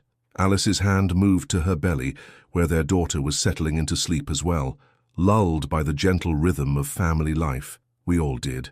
Later, as Alice and Oliver prepared for bed themselves, moving through the comfortable routine of a couple who'd learned to share space and dreams, Alice caught sight of herself in the bathroom mirror.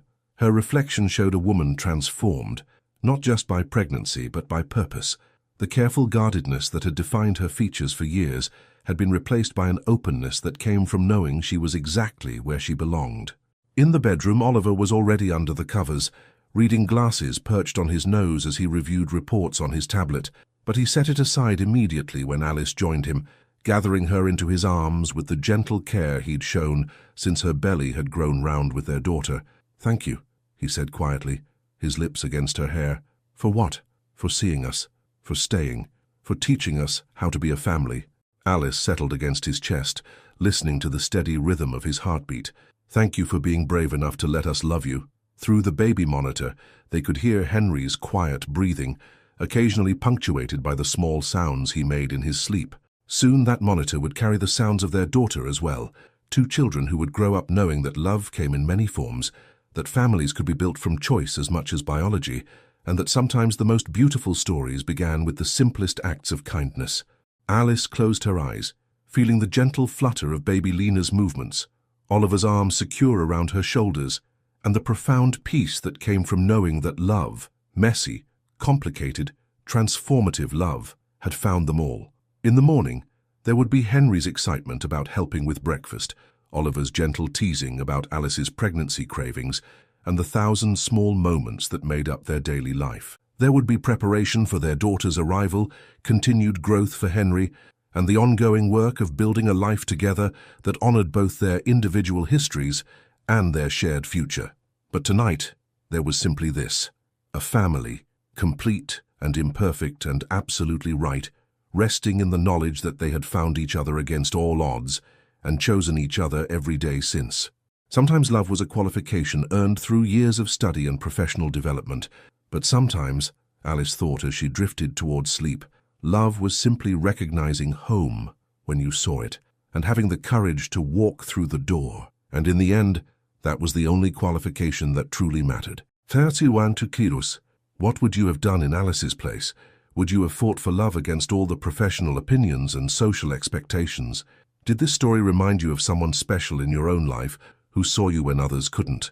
What did you learn about the true meaning of family from Henry, Alice, and Oliver's journey? Your participation in the channel is very important, please. Leave your opinion in the comments. Thank you so much for watching until the end. If you enjoyed this story, don't forget to subscribe to the channel, leave a like and comment your thoughts. Your participation is very important to us. See you next time.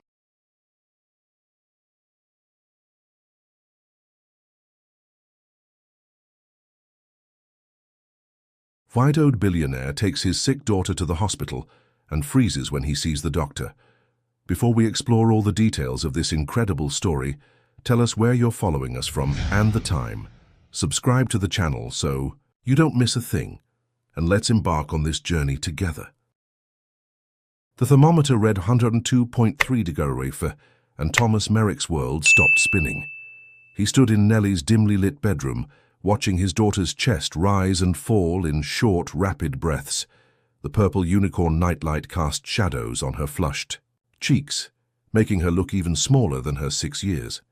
Outside, Vermont's autumn rain tapped against the window, a sound that usually brought comfort, but now felt like an ominous countdown. "Daddy?"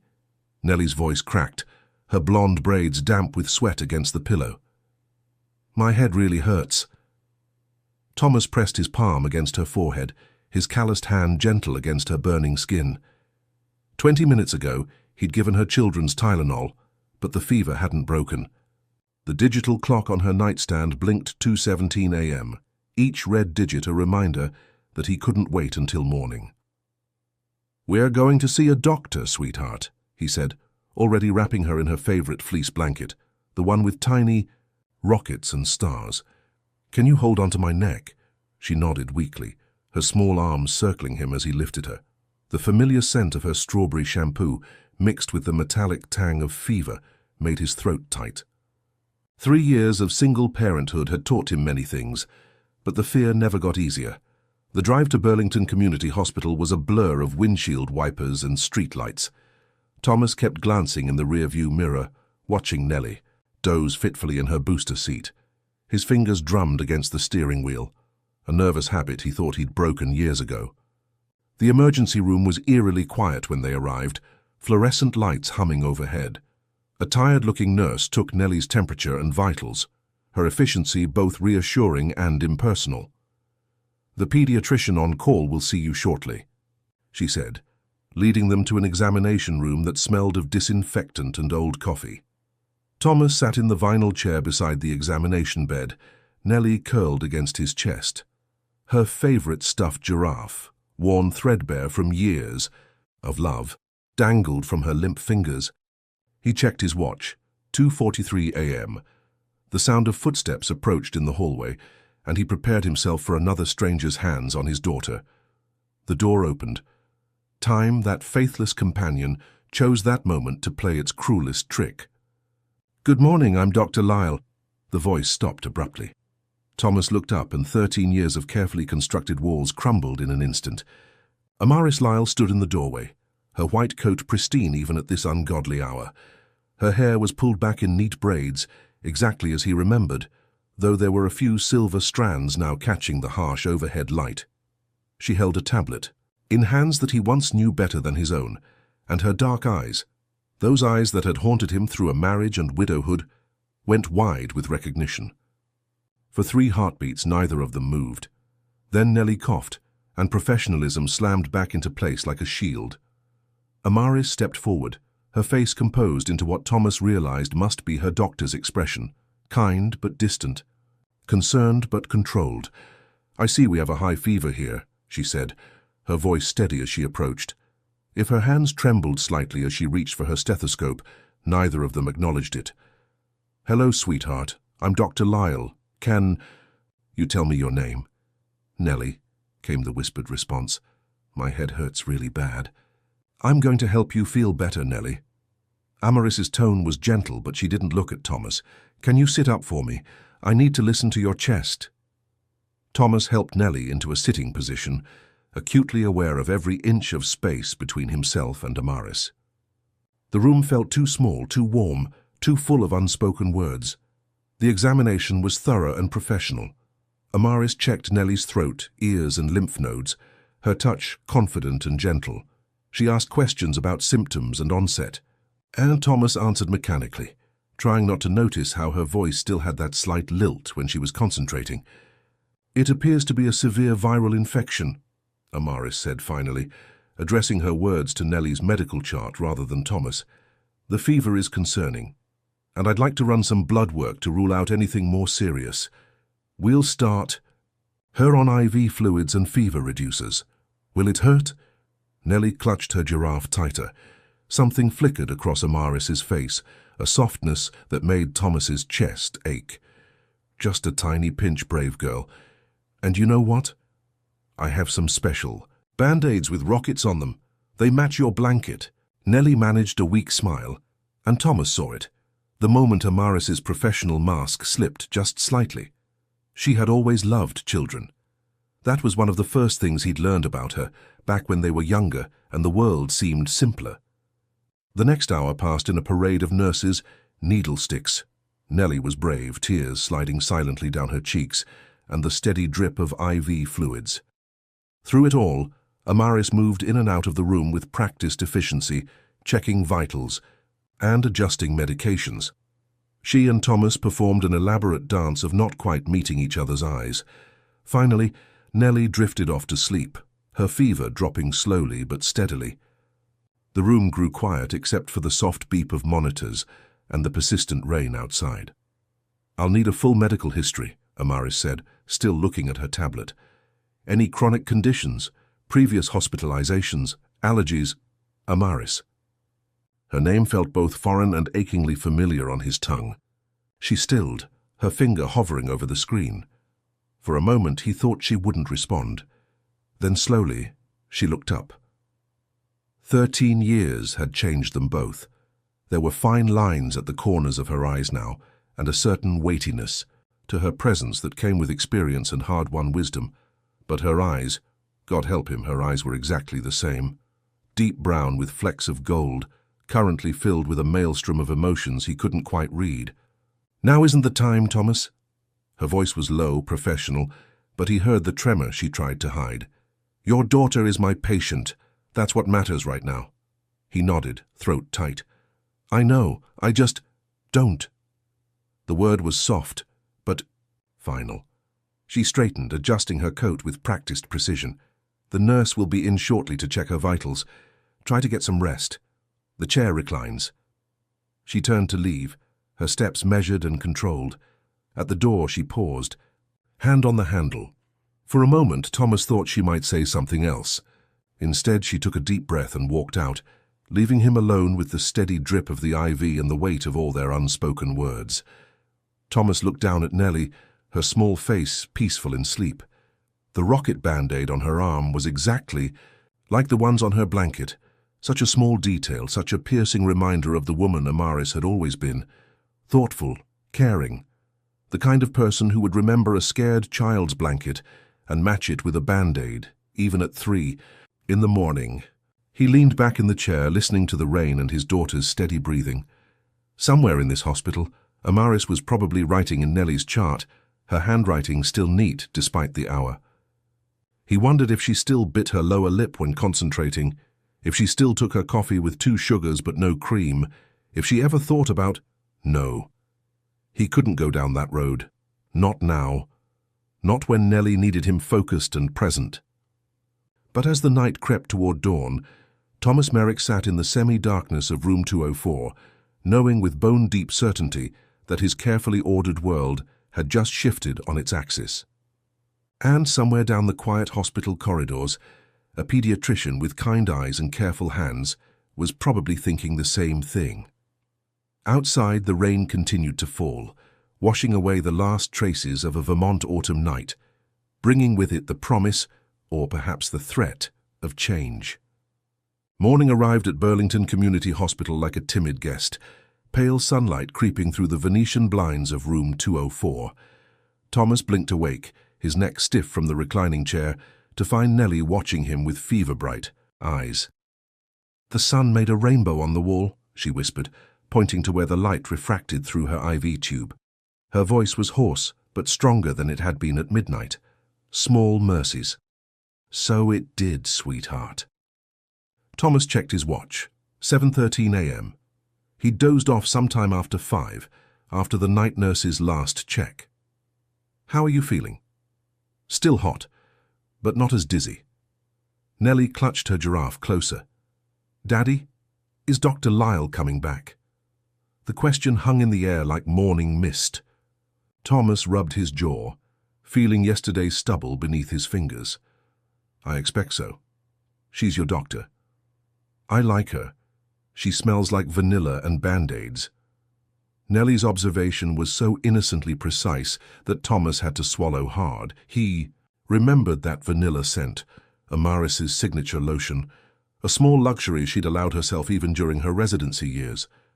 A knock at the door interrupted his dangerous train of thought, but instead of Amaris, a younger nurse entered, her scrubs decorated with cartoon penguins. "Good morning, I'm Nurse Kelly. Time to check our patient's vitals." As the nurse worked, Thomas excused himself to use the bathroom down the hall. He splashed cold water on his face, studying his reflection in the harsh fluorescent light. Dark circles shadowed his eyes, and his usually neat hair was disheveled from the chair. He looked exactly like what he was, a worried father who'd spent the night in a hospital room. But it wasn't just worry etching lines around his eyes. Seeing Amaris again had cracked something open inside him, something he'd sealed away years ago alongside engagement rings and possibilities. The hallway was beginning to stir with morning activity when he stepped out. A food cart rattled past, the smell of hospital coffee making his stomach growl. He hadn't eaten since yesterday's lunch at the garage, where he'd been elbow-deep in a transmission repair before Nellie's school called. "Mr. Merrick," he turned. Amaris stood at the nurse's station, a fresh white coat covering dark blue scrubs. Her braids were slightly looser than last night, as if she'd managed to catch a few hours of sleep and hadn't redone them. The sight made his chest tight. How many mornings had he watched her rebraid her hair, her fingers moving with practiced grace? "Dr. Lyle." He managed to keep his voice steady. Professional. as if they were strangers who hadn't once shared dreams over coffee and winter sunrises. Nellie's blood work came back. She held up a tablet, all business. "Would you step into my office? We should discuss the results." He followed her down the corridor, hyper-aware of the space between them. Her office was small but orderly, with children's drawings taped to one wall and medical reference books lining another. No personal photos, he noticed. No hints of a life outside these walls. "Please sit." She gestured to a chair across from her desk, then closed the door. The click of the latch felt impossibly loud. Instead of sitting behind her desk, Amaris leaned against it, crossing her arms. "The good news is it's not bacterial meningitis, which was my primary concern, given her symptoms. However," she paused, and for a moment her professional mask slipped.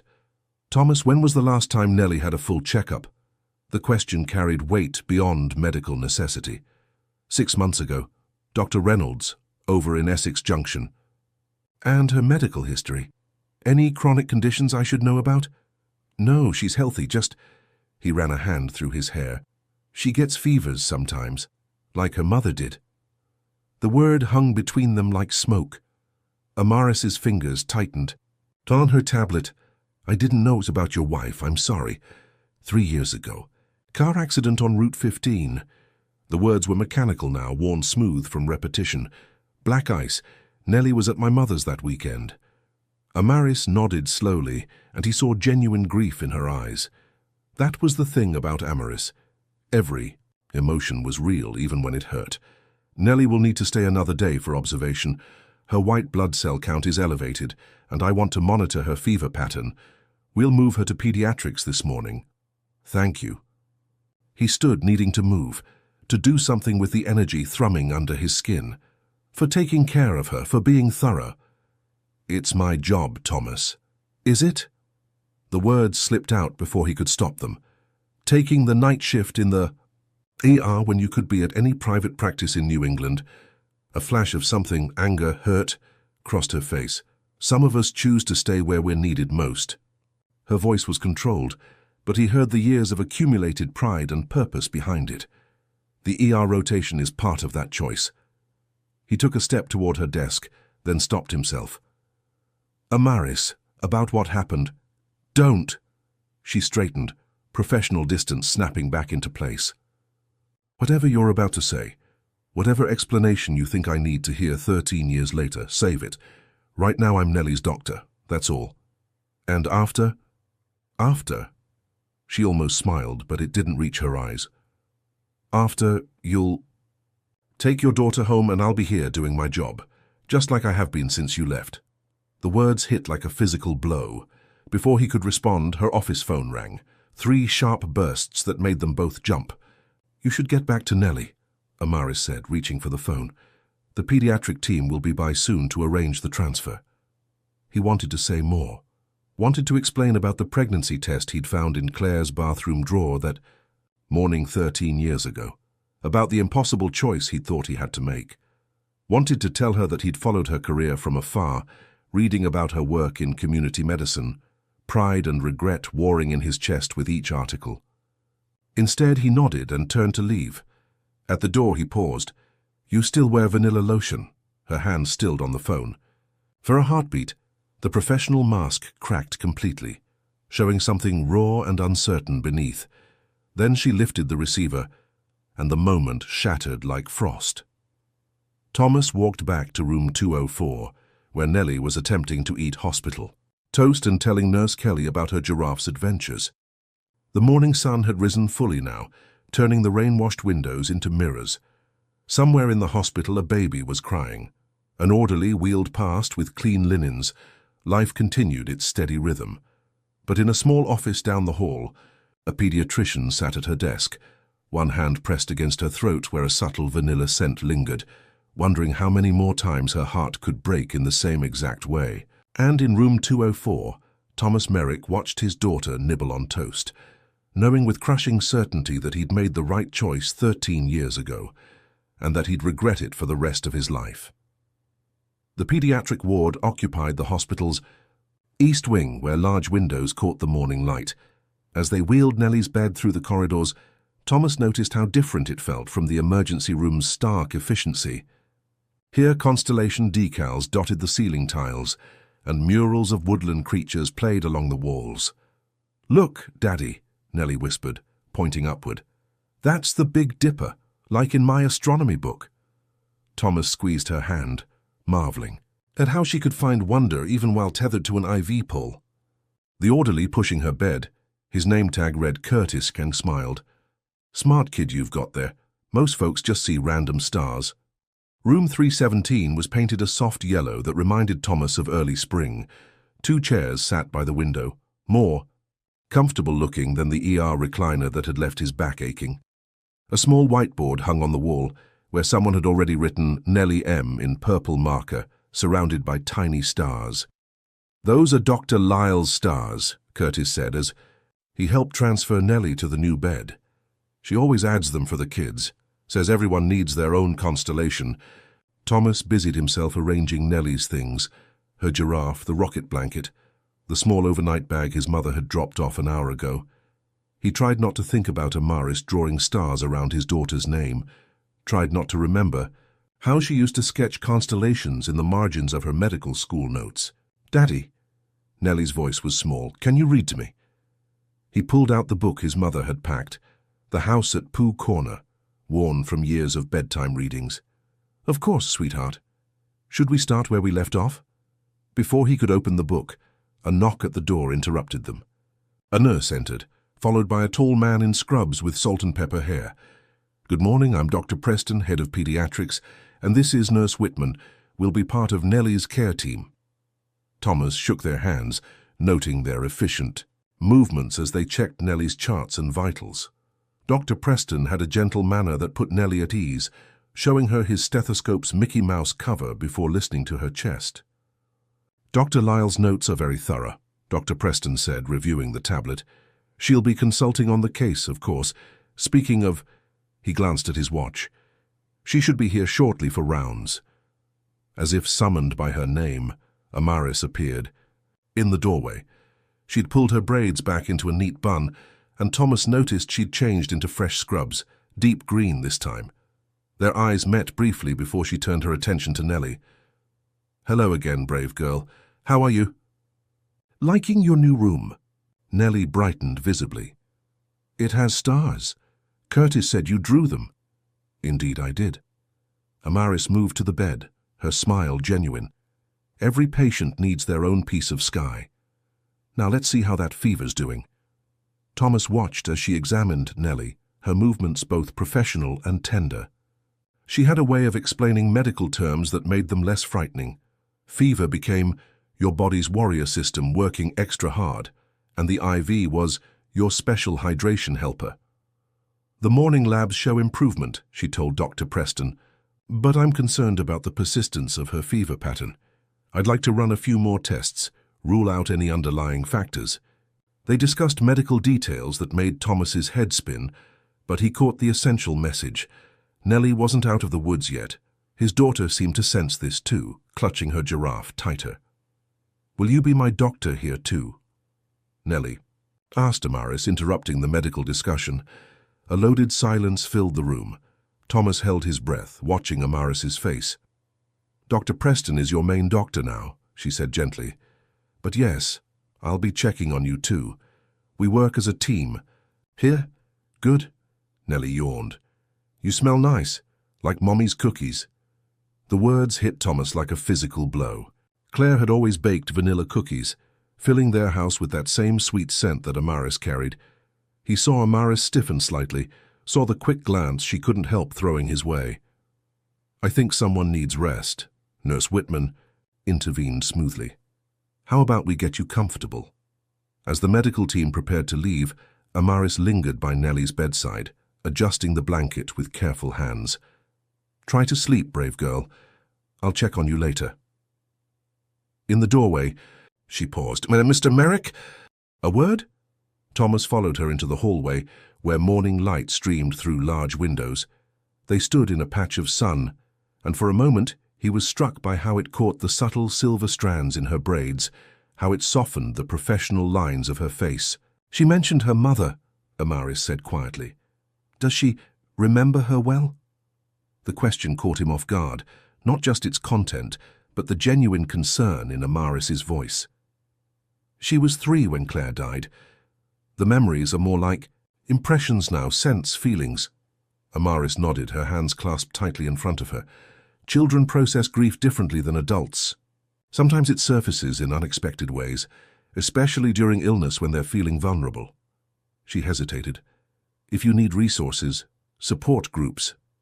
We're managing. The words came out sharper than he intended. But thank you. Of course. Professional distance settled over her features again. I'll be back for evening rounds. Try to get her to drink more fluids. She turned to leave, but Thomas caught the slight tremor in her hand as she reached for her tablet. Without thinking, he spoke. Amaris. She stopped but didn't turn around. The vanilla scent. Claire's cookies. I never made the connection before. Now she did turn, and for a moment he saw past the doctor to the woman he'd known 13 years ago, the one who believed in healing more than medicine, in stars more than science. Some connections, she said softly, are better left unmade. She walked away, her footsteps echoing in the quiet hallway. Thomas watched until she turned the corner, then returned to Nellie's room.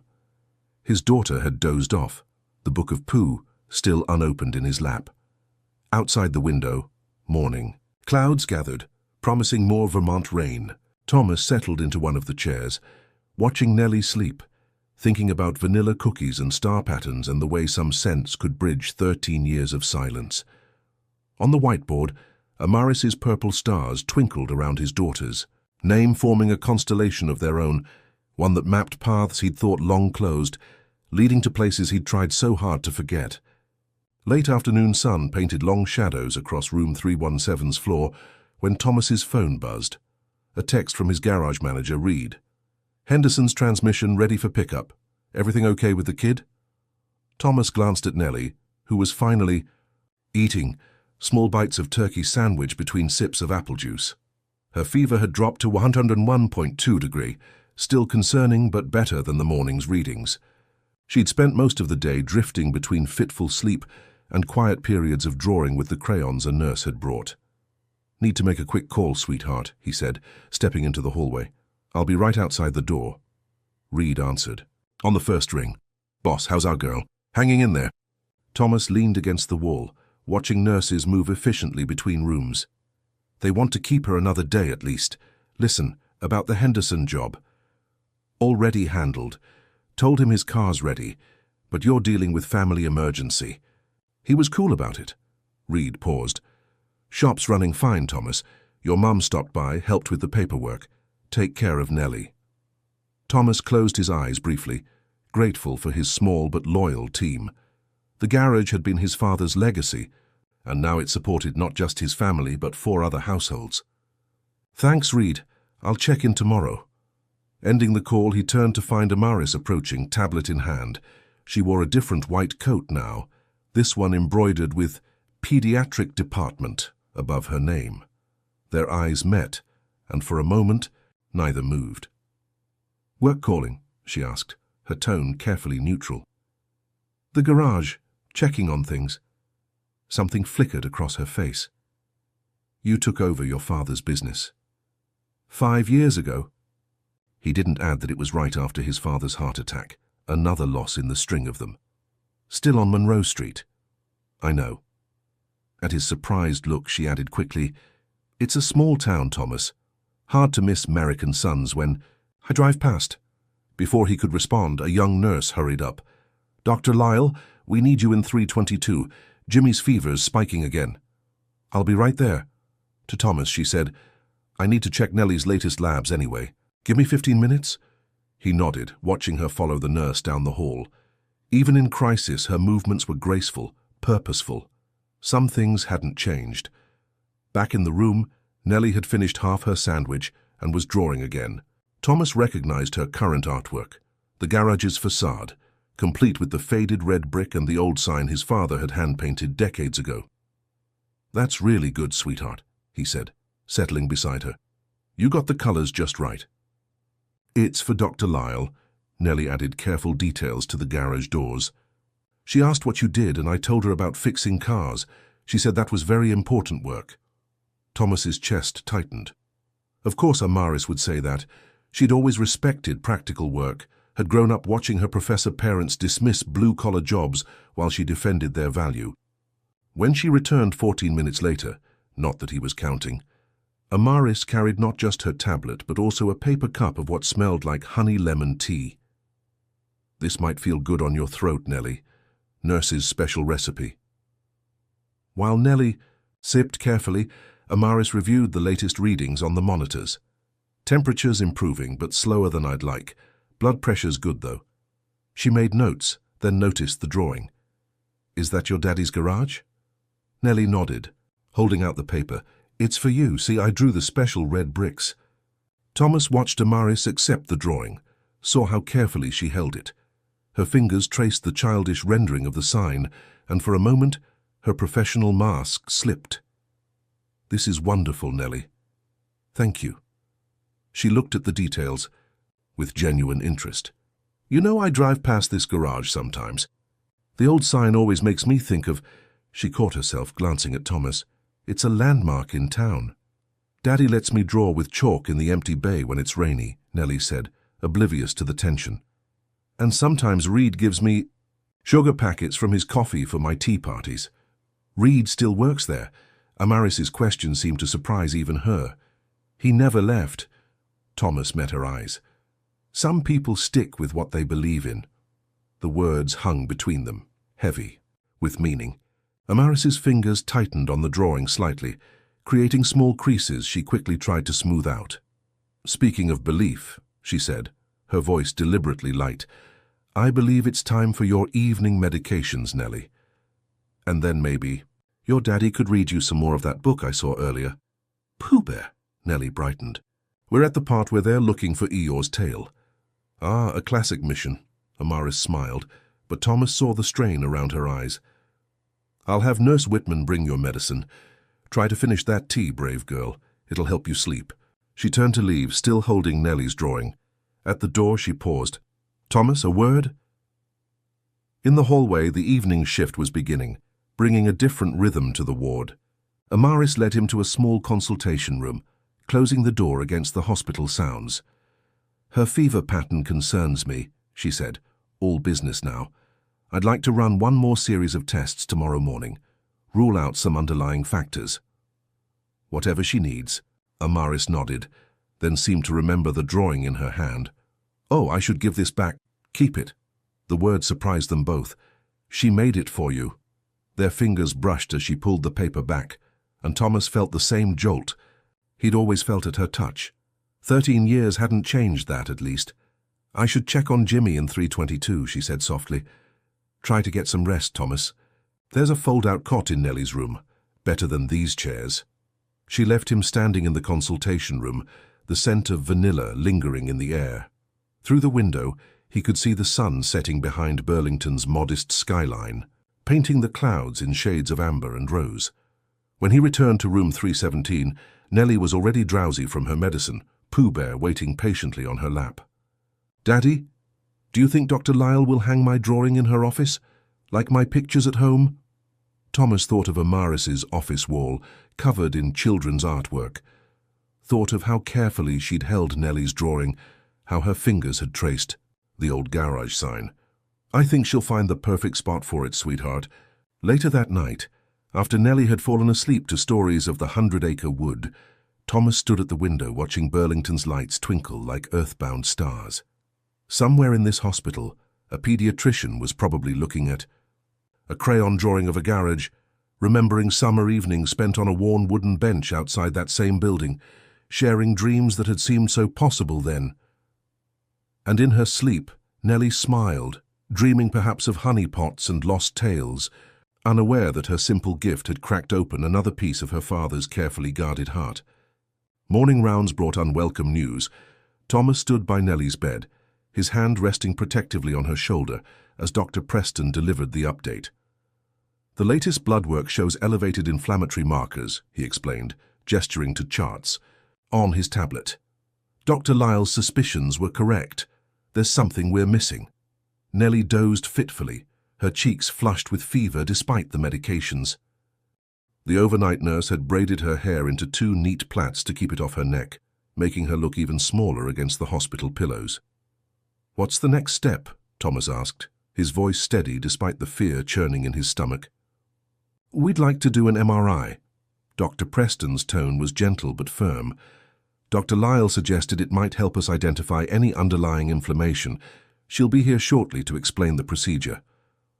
As if conjured by her name, Amaris appeared in the doorway. She looked tired, her usual crisp appearance slightly softened around the edges. Thomas wondered if she'd gone home at all last night.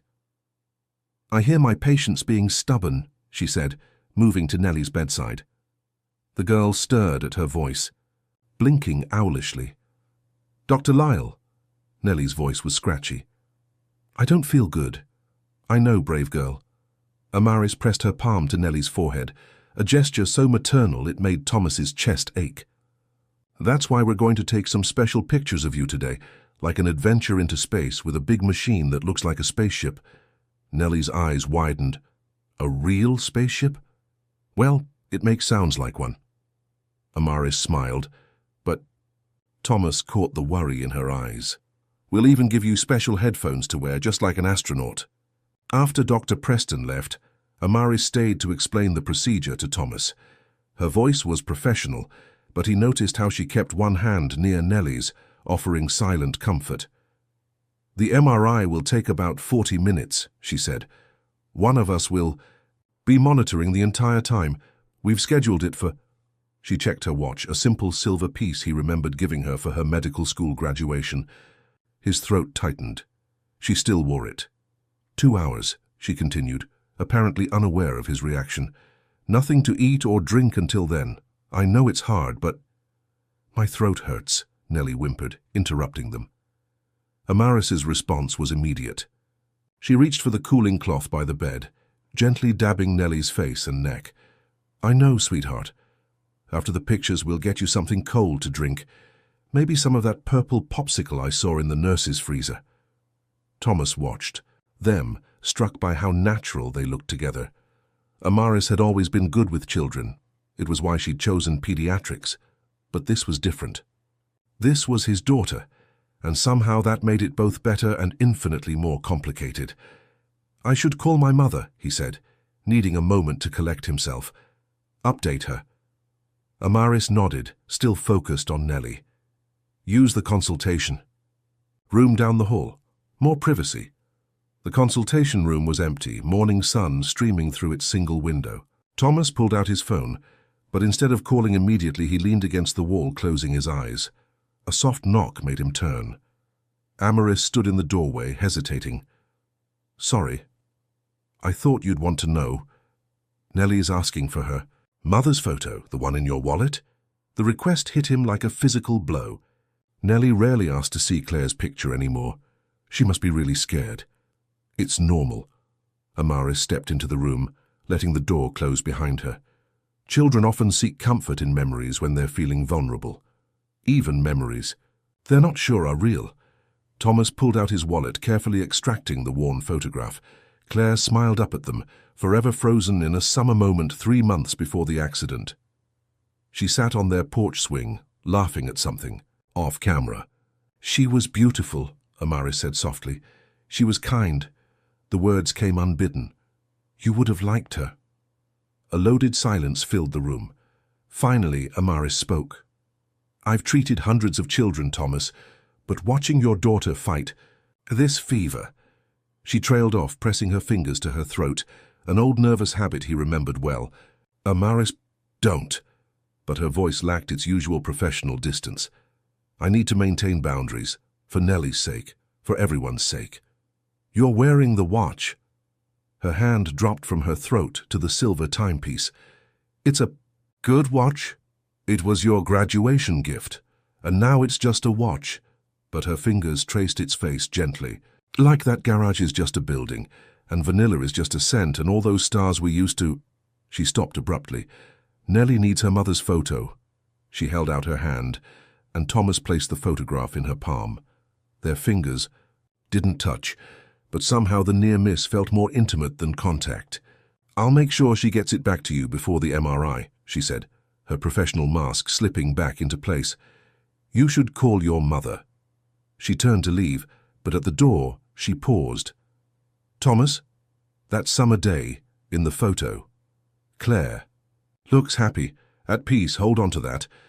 Before he could respond, she was gone, taking Claire's photograph and the scent of vanilla with her. Thomas stared at the empty doorway, remembering another summer day, 13 years ago, when he'd made a choice that had seemed right at the time. Now watching Amaris care for his daughter, seeing her wear his graduation gift like an unconscious habit, he wondered if there was such a thing as a right choice when it came to matters of the heart. His phone buzzed, his mother calling him.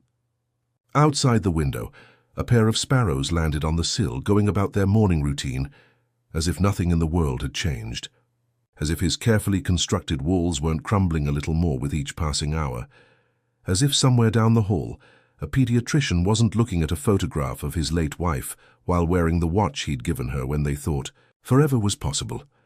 The MRI department occupied the hospital's basement level, all fluorescent lights and pale green walls.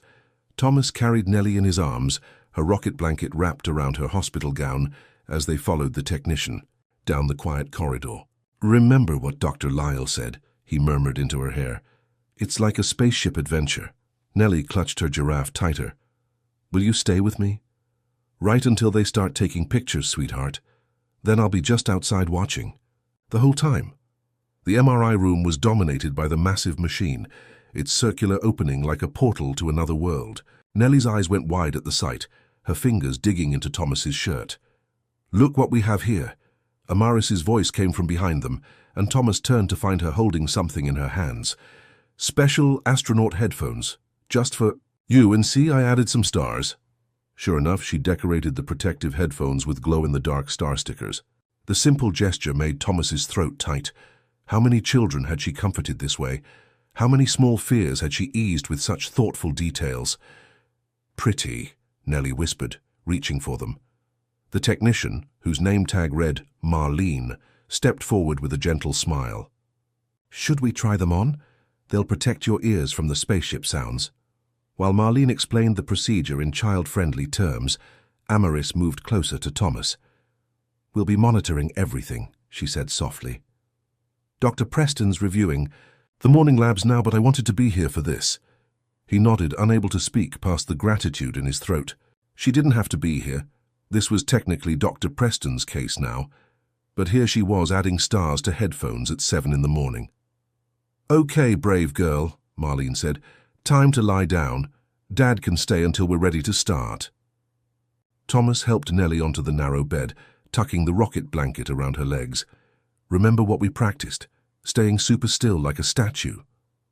"Like when we play freeze tag with Reed," Nellie said, managing a small smile. "Exactly like that?" He kissed her forehead, noting how warm it still felt. "I'll be right outside watching, Dr. Lyle too." "Promise?" "Promise," Amaris answered before he could, stepping forward to adjust the headphones. "And guess what? These stars glow in the dark, so even when we dim the lights, you'll have your own little constellation."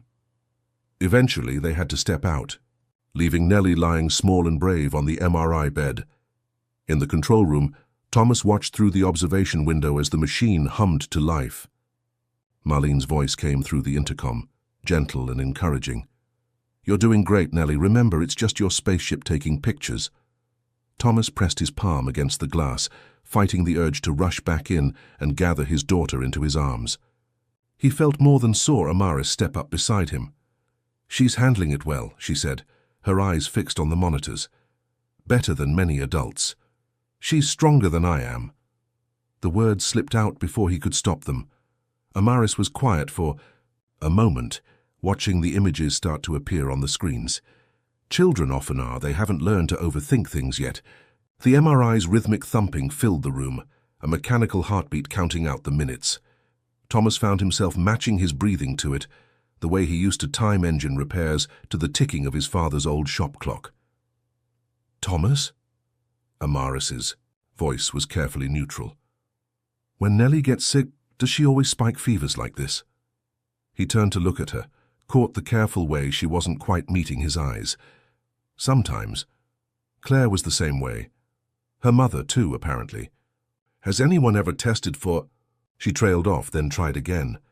Some fever patterns can be hereditary. There are specialists who... We saw 3 doctors after Claire died, he interrupted quietly. They all said Nellie was healthy, just sensitive to infections like her. Mother, Amaris nodded slowly, making a note on her tablet. In the MRI chamber, Marlene was praising Nellie for staying still, promising only 10 more minutes. You kept track of us? Thomas asked suddenly. The garage, the doctors. Now she did look at him, her professional mask slipping slightly. Burlington's a small town, Thomas, and I'm a doctor who works with children. Word gets around. That's not an answer. No, she said softly. It's not. Before he could press further, Marlene's voice crackled through the intercom.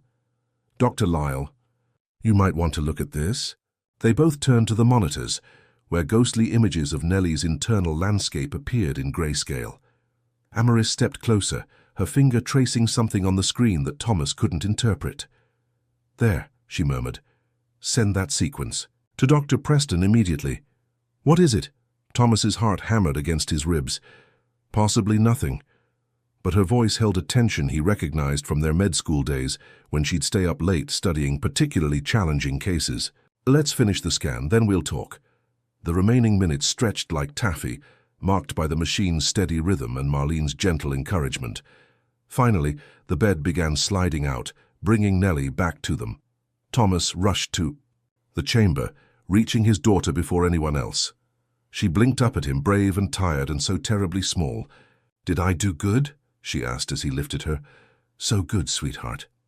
He kissed her temple, breathing in the familiar scent of her hair beneath the hospital antiseptic. The best astronaut ever. The stars really glowed, she whispered against his neck. Just like Dr. Lyle said. He looked up to find Amaris watching them, her face unreadable. She still held her tablet, knuckles white against its edges. Thomas, she said quietly, once Nellie's settled back in her room, we need to talk. The words hung in the air like smoke, heavy with implications. Outside the basement windows, morning sun painted strips of light across the corridor floor, reaching toward them like golden fingers. But in the windowless MRI room, under fluorescent lights that made everything stark and clear, a father held his daughter close and watched. A doctor he'd once loved study images that might change everything. And somewhere in the machine's memory, Nellie's internal stars told a story that none of them were quite ready to hear. The consultation room felt smaller in daylight. Thomas sat in one of the padded chairs, his hands clasped tightly between his knees while Dr. Preston pulled up images on the wall-mounted screen. Amaris stood by the window, her reflection ghost-like against the morning glare. The MRI showed inflammation in several lymph nodes, Dr. Preston explained, highlighting areas that meant nothing to Thomas but seemed to speak volumes to the medical professionals. Combined with her fever pattern and family history, it's not cancer. Amaris's voice was firm, catching Thomas's unspoken fear before it could fully form. But it is something we need to address. She moved away from the window, her steps measured as she approached the screen. Thomas, have you ever heard of FAPA syndrome? The unfamiliar acronym hung in the air. Thomas shook his head, watching as Amaris's fingers traced patterns on her tablet. Periodic fever, ophthalmostomatitis, pharyngitis, and adenitis, she explained, each word careful and clear. It's a periodic fever syndrome, genetic but not dangerous if properly managed. The symptoms match what you described about Claire and what we're seeing in Nellie. Thomas's mind raced back through years of high fevers, of Claire's mysterious illnesses that came and went like seasons. Claire's doctors always said it was just a sensitive immune system. Medical understanding has evolved, Dr. Preston interjected. 10 years ago, PFAPA was rarely diagnosed, but Dr. Lyle suspected it from Nellie's charts, which is why she pushed for the MRI. Thomas looked at Amaris, really looked at her. She met his gaze steadily, and he saw the weight of knowledge behind her professional exterior. You knew. When? You asked about Claire's fever patterns. I suspected. She moved closer, sitting in the chair next to his, close enough that he caught the faint vanilla scent, far enough to maintain professional distance. I've been following research on periodic fever syndromes, the pattern in Nellie's medical history, and it was familiar because you remembered Claire's symptoms. The realization hit him like a wave.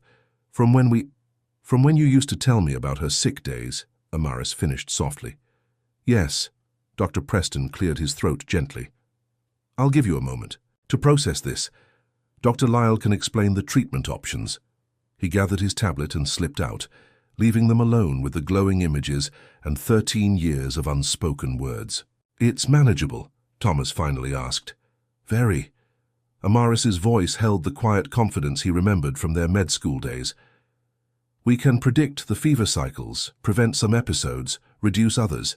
Nellie can have a completely normal life, but she'll always have it. Yes. She hesitated, then added, like Claire did. The mention of Claire's name in this context, not as a ghost between them, but as a key to understanding their daughter's health, shifted something in the room's atmosphere. If we had known then, Thomas started. Medical science moves forward. Amaris's hand moved as if to touch his arm, then pulled back. We know now. That's what matters. Through the window, they could see Burlington stirring to full morning life. A medical helicopter landed on the roof across the way, its rotors spinning autumn leaves into copper whirlwinds. There's a specialist in Boston, Amaris said, her voice taking on a carefully neutral tone. Dr. Landry, she's doing groundbreaking work with periodic fever syndromes. I want you to treat her. The words came out before Thomas could consider their implications. Amaris stilled, her hand frozen over her tablet. Thomas, you figured it out. You connected the dots that 3 other doctors missed. He struggled to find the right words. You see her, really see her. That's exactly why I shouldn't. But her voice held a tremor he recognized.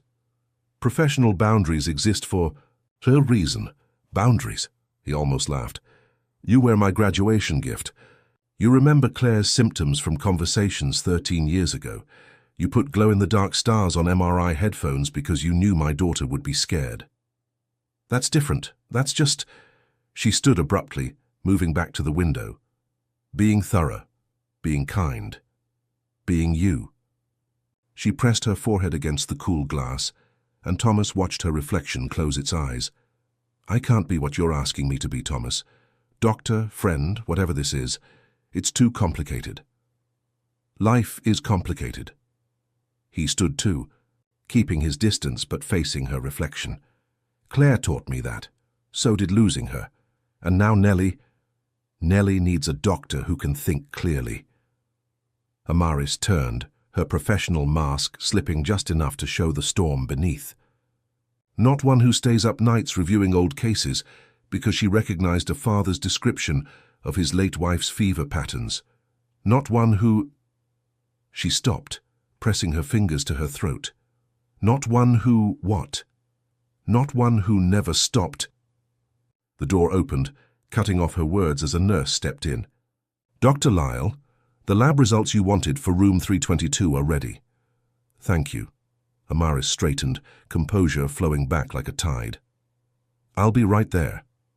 To Thomas, she added, take some time to process this. We'll talk more about treatment, options this afternoon, and Thomas, she paused at the door. Call your mother. Nellie will need a support system for the hard days. She left him standing in the consultation room, surrounded by images that explained so much and solved so little. On the screen, Nellie's internal landscape glowed in shades of grey and white, a constellation of medical truth that had been hiding in plain sight for years. Just like other truths, he thought, watching Amaris's white coat disappear down this hallway. Just like the way she'd never finished her sentence, leaving the words hanging between them like stars waiting to be mapped. Outside, the helicopter lifted off, casting moving shadows across the room. Thomas watched it rise against the autumn sky, carrying someone else's emergency to someone else's hospital, while here, in this quiet room, his world shifted on its axis once again. But this time, the shift felt less like an ending and more like a beginning, complicated and messy and real, like all the best kinds of healing. Evening settled over Burlington Community Hospital like a soft blanket, muting the day's harsh edges. In room 317, Nellie dozed peacefully for the first time in days, her fever finally responding to the adjusted medication. Thomas sat in the window seat, watching lights flicker on across the city while his mother knitted in the chair beside him. "Just like Claire," Margaret Merrick murmured, her needles clicking softly. "All those years, and now we finally know." "Why?" Thomas nodded, remembering how his mother had arrived an hour after his call, her silver hair neat despite the rush, carrying her eternal knitting bag and decades of quiet wisdom. She'd listened to the diagnosis with the same steady calm she'd shown at Claire's funeral, at his father's hospital bed, at every crisis their family had weathered. "Did you tell Reed?" she asked, adding another row to what looked like a child-sized sweater. "Brief update. He's handling everything." Thomas rubbed his tired eyes. "The Henderson transmission, the Wilson brake job. That boy worships the ground you walk on." Margaret's needles never faltered. "Just like you did with your father." Before Thomas could respond, a knock at the door drew their attention. Amaris stood in the doorway, her white coat exchanged for a soft grey cardigan. She looked different in civilian clothes, more like the woman he'd known 13 years. Less like the doctor who'd spent the day explaining treatment protocols. "Evening rounds?" she said softly, noting Nellie's sleep. "Mrs. Merrick, it's been a long time." Margaret set her knitting aside, rising with a warm smile. "Amaris, Lyle. Still saving children and keeping odd hours, I see." Something flickered across Amaris's face, surprise perhaps at being remembered so easily. Some habits never change. "No," Margaret agreed, her knowing gaze moving between Amaris and her son. "They certainly don't." Thomas watched as Amaris checked Nellie's vitals with practiced efficiency. In sleep, his daughter turned slightly toward the doctor's touch, as if recognizing something safe and familiar. "Her fever's down to 99.8, Amaris noted, making a small adjustment to the IV flow. "The new medication protocol is working." "Thanks to you," Margaret said quietly. Amaris's hands stilled on her tablet. "I just connected the dots." "Somehow, you always did." Margaret picked up her knitting bag. "Thomas, I should head home. Early mass tomorrow and these old bones need rest." She paused by Amaris. "It's good to see you, dear. The hospital's lucky to have you." After Margaret left, a different kind of quiet filled the room. Amaris moved to check the window latch, an unnecessary gesture that Thomas recognized as her way of keeping busy when nervous. "Your mother's still beautiful," she said finally. "I remember how she used to bring soup to the garage on cold days." "She asked about you." The words slipped out before he could stop them. "After everything, she worried." Amaris turned from the window, her silhouette outlined by Burlington's evening lights. "I ran into her once, about a year after, at the farmer's market. She hugged me like nothing had changed." "Everything changed." Thomas stood, needing to move. "But some things don't." But her voice lacked conviction. "We've been through this." "Have we?"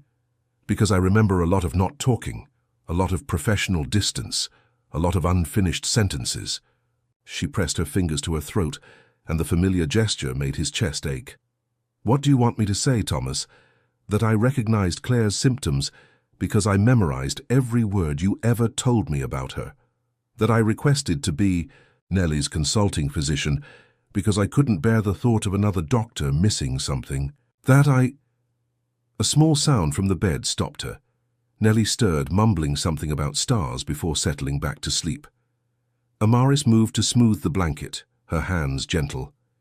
"She has Claire's smile. Did you know that? I saw it in the photograph, but it's clearer when she's awake, the way just one side lifts first. Amaris, I should go." She straightened, professional distance flowing back like armor. "Dr. Landry, the specialist in Boston, she's expecting your call tomorrow. Shall have her office number sent up. You're really stepping away from the case. It's the right thing to do. Like last time?" The words hung between them like frost. Amaris took a sharp breath, and for a moment Thomas thought she might finally say all the things they'd left unsaid 13 years ago. Instead, she walked to the door, each step measured and careful. But there, with her hand on the handle, she paused. "Your mother," she said softly, "she told me once that love isn't always about timing. Sometimes it's about patience, about waiting for stars to align." She glanced back at Nellie's sleeping form. "She's a remarkable child, Thomas. She deserves a doctor who can see her case clearly without complications." "And what do I deserve?" The question surprised them both. Amaris's hand tightened on the door handle, and Thomas saw her reflection in the dark window, a ghost of possibility, of might-have-beens and could-be's. "Peace," she whispered. "You deserve peace." She slipped out before he could respond, leaving behind the scent of vanilla and the weight of words still unspoken. Thomas returned to the window seat, watching the city lights blur through eyes that burned with exhaustion and something else he wasn't ready to name. On the bed, Nellie sighed in her sleep, one hand reaching for her giraffe. The gesture was so like Claire's unconscious searching for her pillow that Thomas's throat tightened. But it was Amaris's words that echoed in his mind. Love isn't always about timing. Outside, Burlington settled into its evening rhythm. Somewhere in this hospital, a doctor in a grey cardigan was probably updating charts, fighting the urge to check on room 317 one more time. And somewhere in the city, Margaret Merrick's knitting needles clicked steadily, weaving patterns as complex as the hearts she'd watched grow and break and heal. Thomas leaned his forehead against the cool glass, remembering another window, another hospital, another night when everything had seemed both ending and beginning. Now, watching his daughter sleep peacefully for the first time in days, he wondered if his mother was right, if some stars took longer to align, but shone all the brighter for the waiting. Rain returned to Burlington with the dawn, drumming against the hospital windows in a steady autumn rhythm. Thomas stood in the pediatric ward's family kitchen, watching coffee drip into a paper cup, when he heard familiar footsteps behind him. "You're up early." Amaris's voice was soft, careful. He turned. She wore her white coat again, but something was different. Her braids were damp from the rain, and dark circles shadowed her eyes. She looked like she hadn't slept. "Nellie had a rough night," he said, reaching for another cup automatically. "2 sugars, no cream." The question hung between them. Such a small thing to remember after 13 years. Amaris's fingers pressed against her throat, that telltale gesture he knew so well. "You remember." "I remember everything." He poured the second cup, adding sugar with practiced movements, like how you used to guard your coffee like it was liquid gold during residency. A ghost of a smile touched her lips. 72-hour shifts will do that. They stood in silence as rain painted patterns on the windows. Finally, Amaris spoke. "Dr. Landry can see Nellie next week. I've arranged everything. I haven't called her yet. Thomas, she's not you." The words came out rougher than he intended. "She doesn't know about Claire's symptoms, doesn't understand how Nellie processes fear through her drawings, hasn't spent hours making medical procedures feel like space adventures. That's exactly why she should be Nellie's doctor." Amaris set her untouched coffee down. "She'll see the case clearly without history clouding her judgment." "Is that what we are? Clouded judgment?" Before she could answer, running footsteps echoed down the hall. A nurse, Thomas recognized her from night shift, appeared in the doorway. "Dr. Lyle, room 317. The patient's fever's spiking again." They moved as one, coffee forgotten. Thomas's heart hammered against his ribs as they rushed to Nellie's room, where monitors beeped in urgent symphony. Nellie thrashed in her bed, her cheeks flame red. "Daddy, it hurts. I'm here, sweetheart." He reached for her hand while Amaris checked vital signs with swift efficiency. 104.2, she muttered, already adjusting the IV. "This isn't just PFAPA. There's something we missed." To the nurse, she added, "Get Dr. Preston, now." The next hour blurred into a cascade of medical terms and quiet urgency. More blood draws. Another set of scans. Through it all, Thomas watched Amaris work, her movements precise, even as exhaustion lined her face. Finally, as morning shift changed to afternoon, Nellie's fever began to respond to the adjusted medications. She drifted into uneasy sleep, her small hand still clutching Thomas's fingers. "We need to talk." Amaris's voice was low, professional. "In private." The consultation room felt smaller than ever. Thomas sat heavily in what he'd come to think of as his chair, while Amaris paced near the window. "The PFAPA diagnosis was correct," she said, her words measured. "But there's a secondary infection complicating things. I should have seen it earlier, should have looked deeper." "Stop!" Thomas stood, catching her mid-pace. "You're exhausted.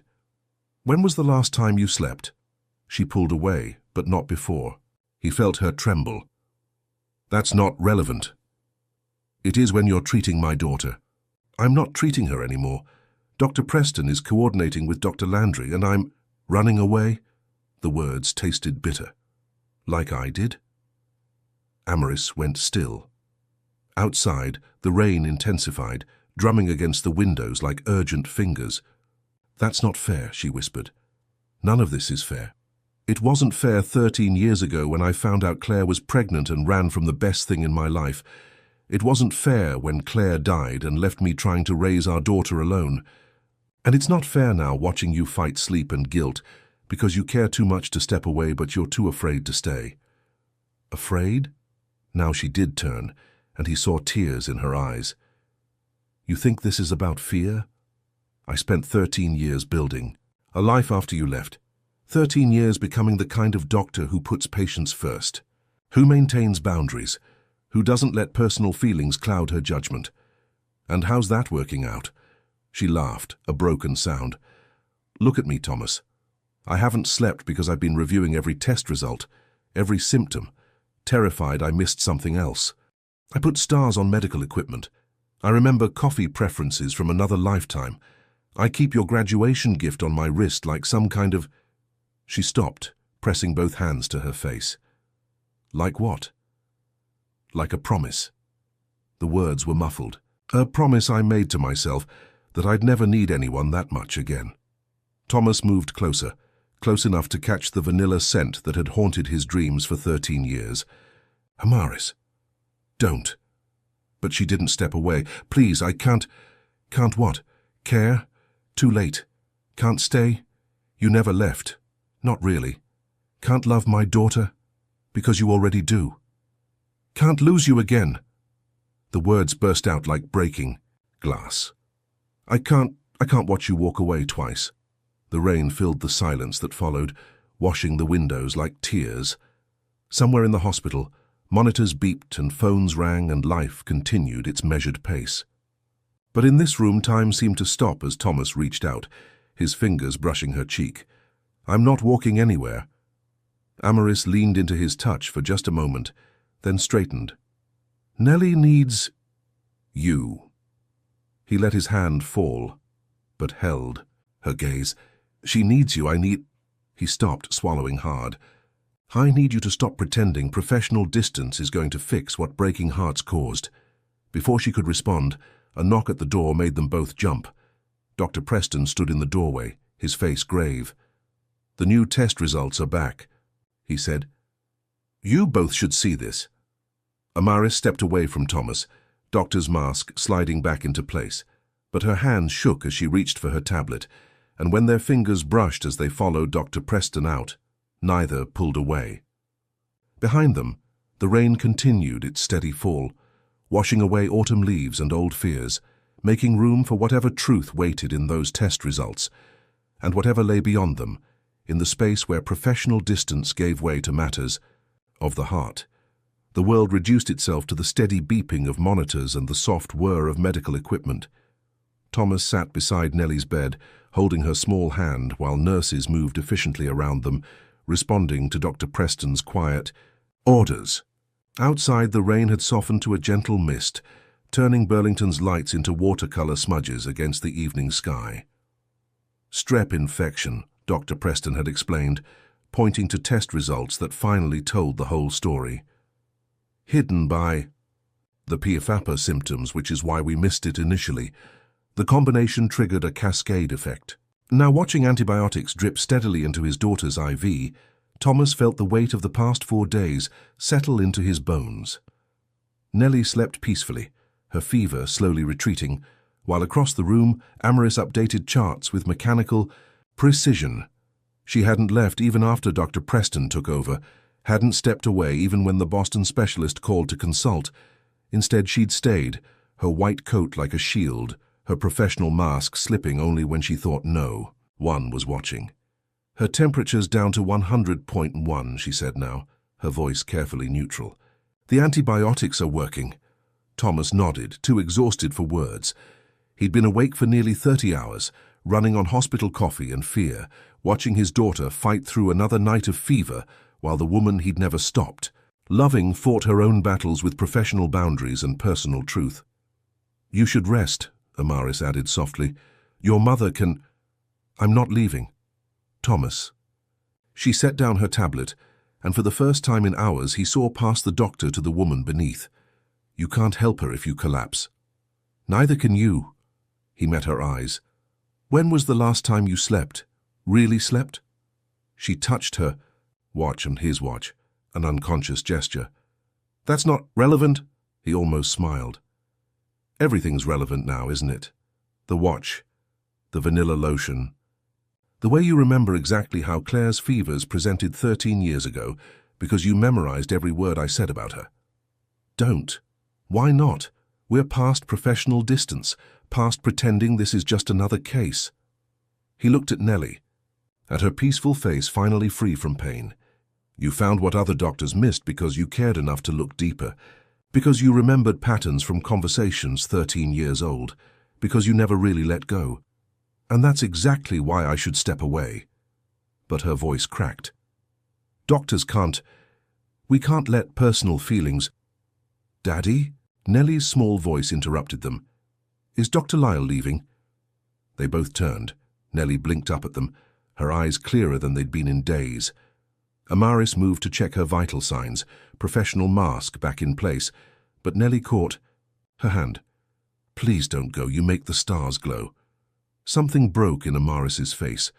She sank into the chair opposite Thomas, still holding Nellie's hand. "Oh, brave girl. The stars glow all on their own." "Not like when you're here." Nellie's voice was stronger. "Daddy smiles more too, like in my drawings." Thomas watched color touch Amaris's cheeks. She'd kept every drawing Nellie had made, he knew, had pinned them carefully to her office wall, next to years of children's artwork, but somehow always at eye level. "Sometimes," he said quietly, "the bravest thing we can do is stay." Amaris looked up, and in the soft evening light, he saw tears tracking down her cheeks. "I don't know how 13 years of building walls, of keeping safe distances." She pressed her fingers to her throat. "I don't know how to stay without breaking every rule I made to survive losing you." "Then we make new rules." He reached across the bed, offering his hand. "Together." For a long moment she stared at his outstretched fingers. Outside, the rain had stopped, leaving behind a world washed clean. Monitors beeped steadily, marking each heartbeat, each choice, each second of possibility. Finally, slowly, she placed her hand in his. "I can't be her doctor," she whispered. "Not officially, but I can be part of her life. Part of—" He squeezed her fingers gently. "Part of our lives?" Nellie shifted between them, her small face serious.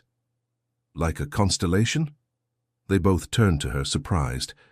Amaris smiled through her tears. "What do you mean, brave girl?" "In my astronomy book, some stars look separate, but they're really connected, making pictures in the sky." She yawned. "Like us." Thomas felt Amaris's hand tremble in his. She looked at their joined fingers, at the child who saw truth with such simple clarity, at the future cracking open before them. "Yes," she said softly. "Like a constellation."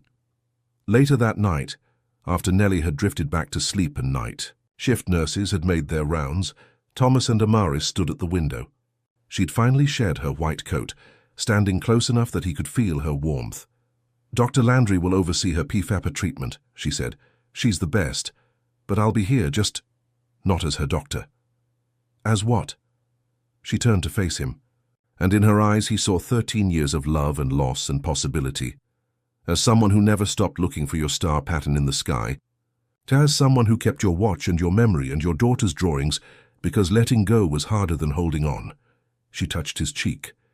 As someone who's tired of running from the best thing that ever happened to her, twice. Thomas leaned into her touch, feeling years of guilt and grief begin to fade.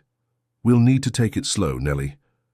Is wise beyond her years, Amaris smiled, and deserves all the stars we can give her. Outside, Burlington's lights twinkled, like earthbound constellations. In her bed, Nellie slept peacefully, her fever finally broken while monitors marked the steady rhythm of healing. And by the window, two people who had spent 13 years orbiting each other's lives stood close enough to share the same breath, the same hope, the same future stretching out before them like an endless sky. Some stars, after all, take longer to align, but when they do, they burn all the brighter for the waiting. 3 months later, snow fell softly outside the kitchen window of Thomas's craftsman house, each flake catching the December morning light like tiny stars. Inside, the scent of vanilla and coffee mingled with winter sunshine as Amaris stood at the counter, carefully wrapping a small package in silver paper. "Is that for my check-up today?" Nellie asked from her perch at the breakfast bar, where she was adding careful details to her latest drawing. "Maybe." Amaris smiled, securing the last piece of tape. "Dr. Landry mentioned how brave you've been with your treatments." Thomas watched them from the doorway, taking in the quiet domesticity of the scene. So much had changed in 3 months, yet some things felt as natural as breathing. Like the way Amaris now spent more mornings here than at her own apartment, the way Nellie sought her opinion on astronomical discoveries and art projects, the way his mother had quietly added a third stocking to the mantel, embroidered with careful stars.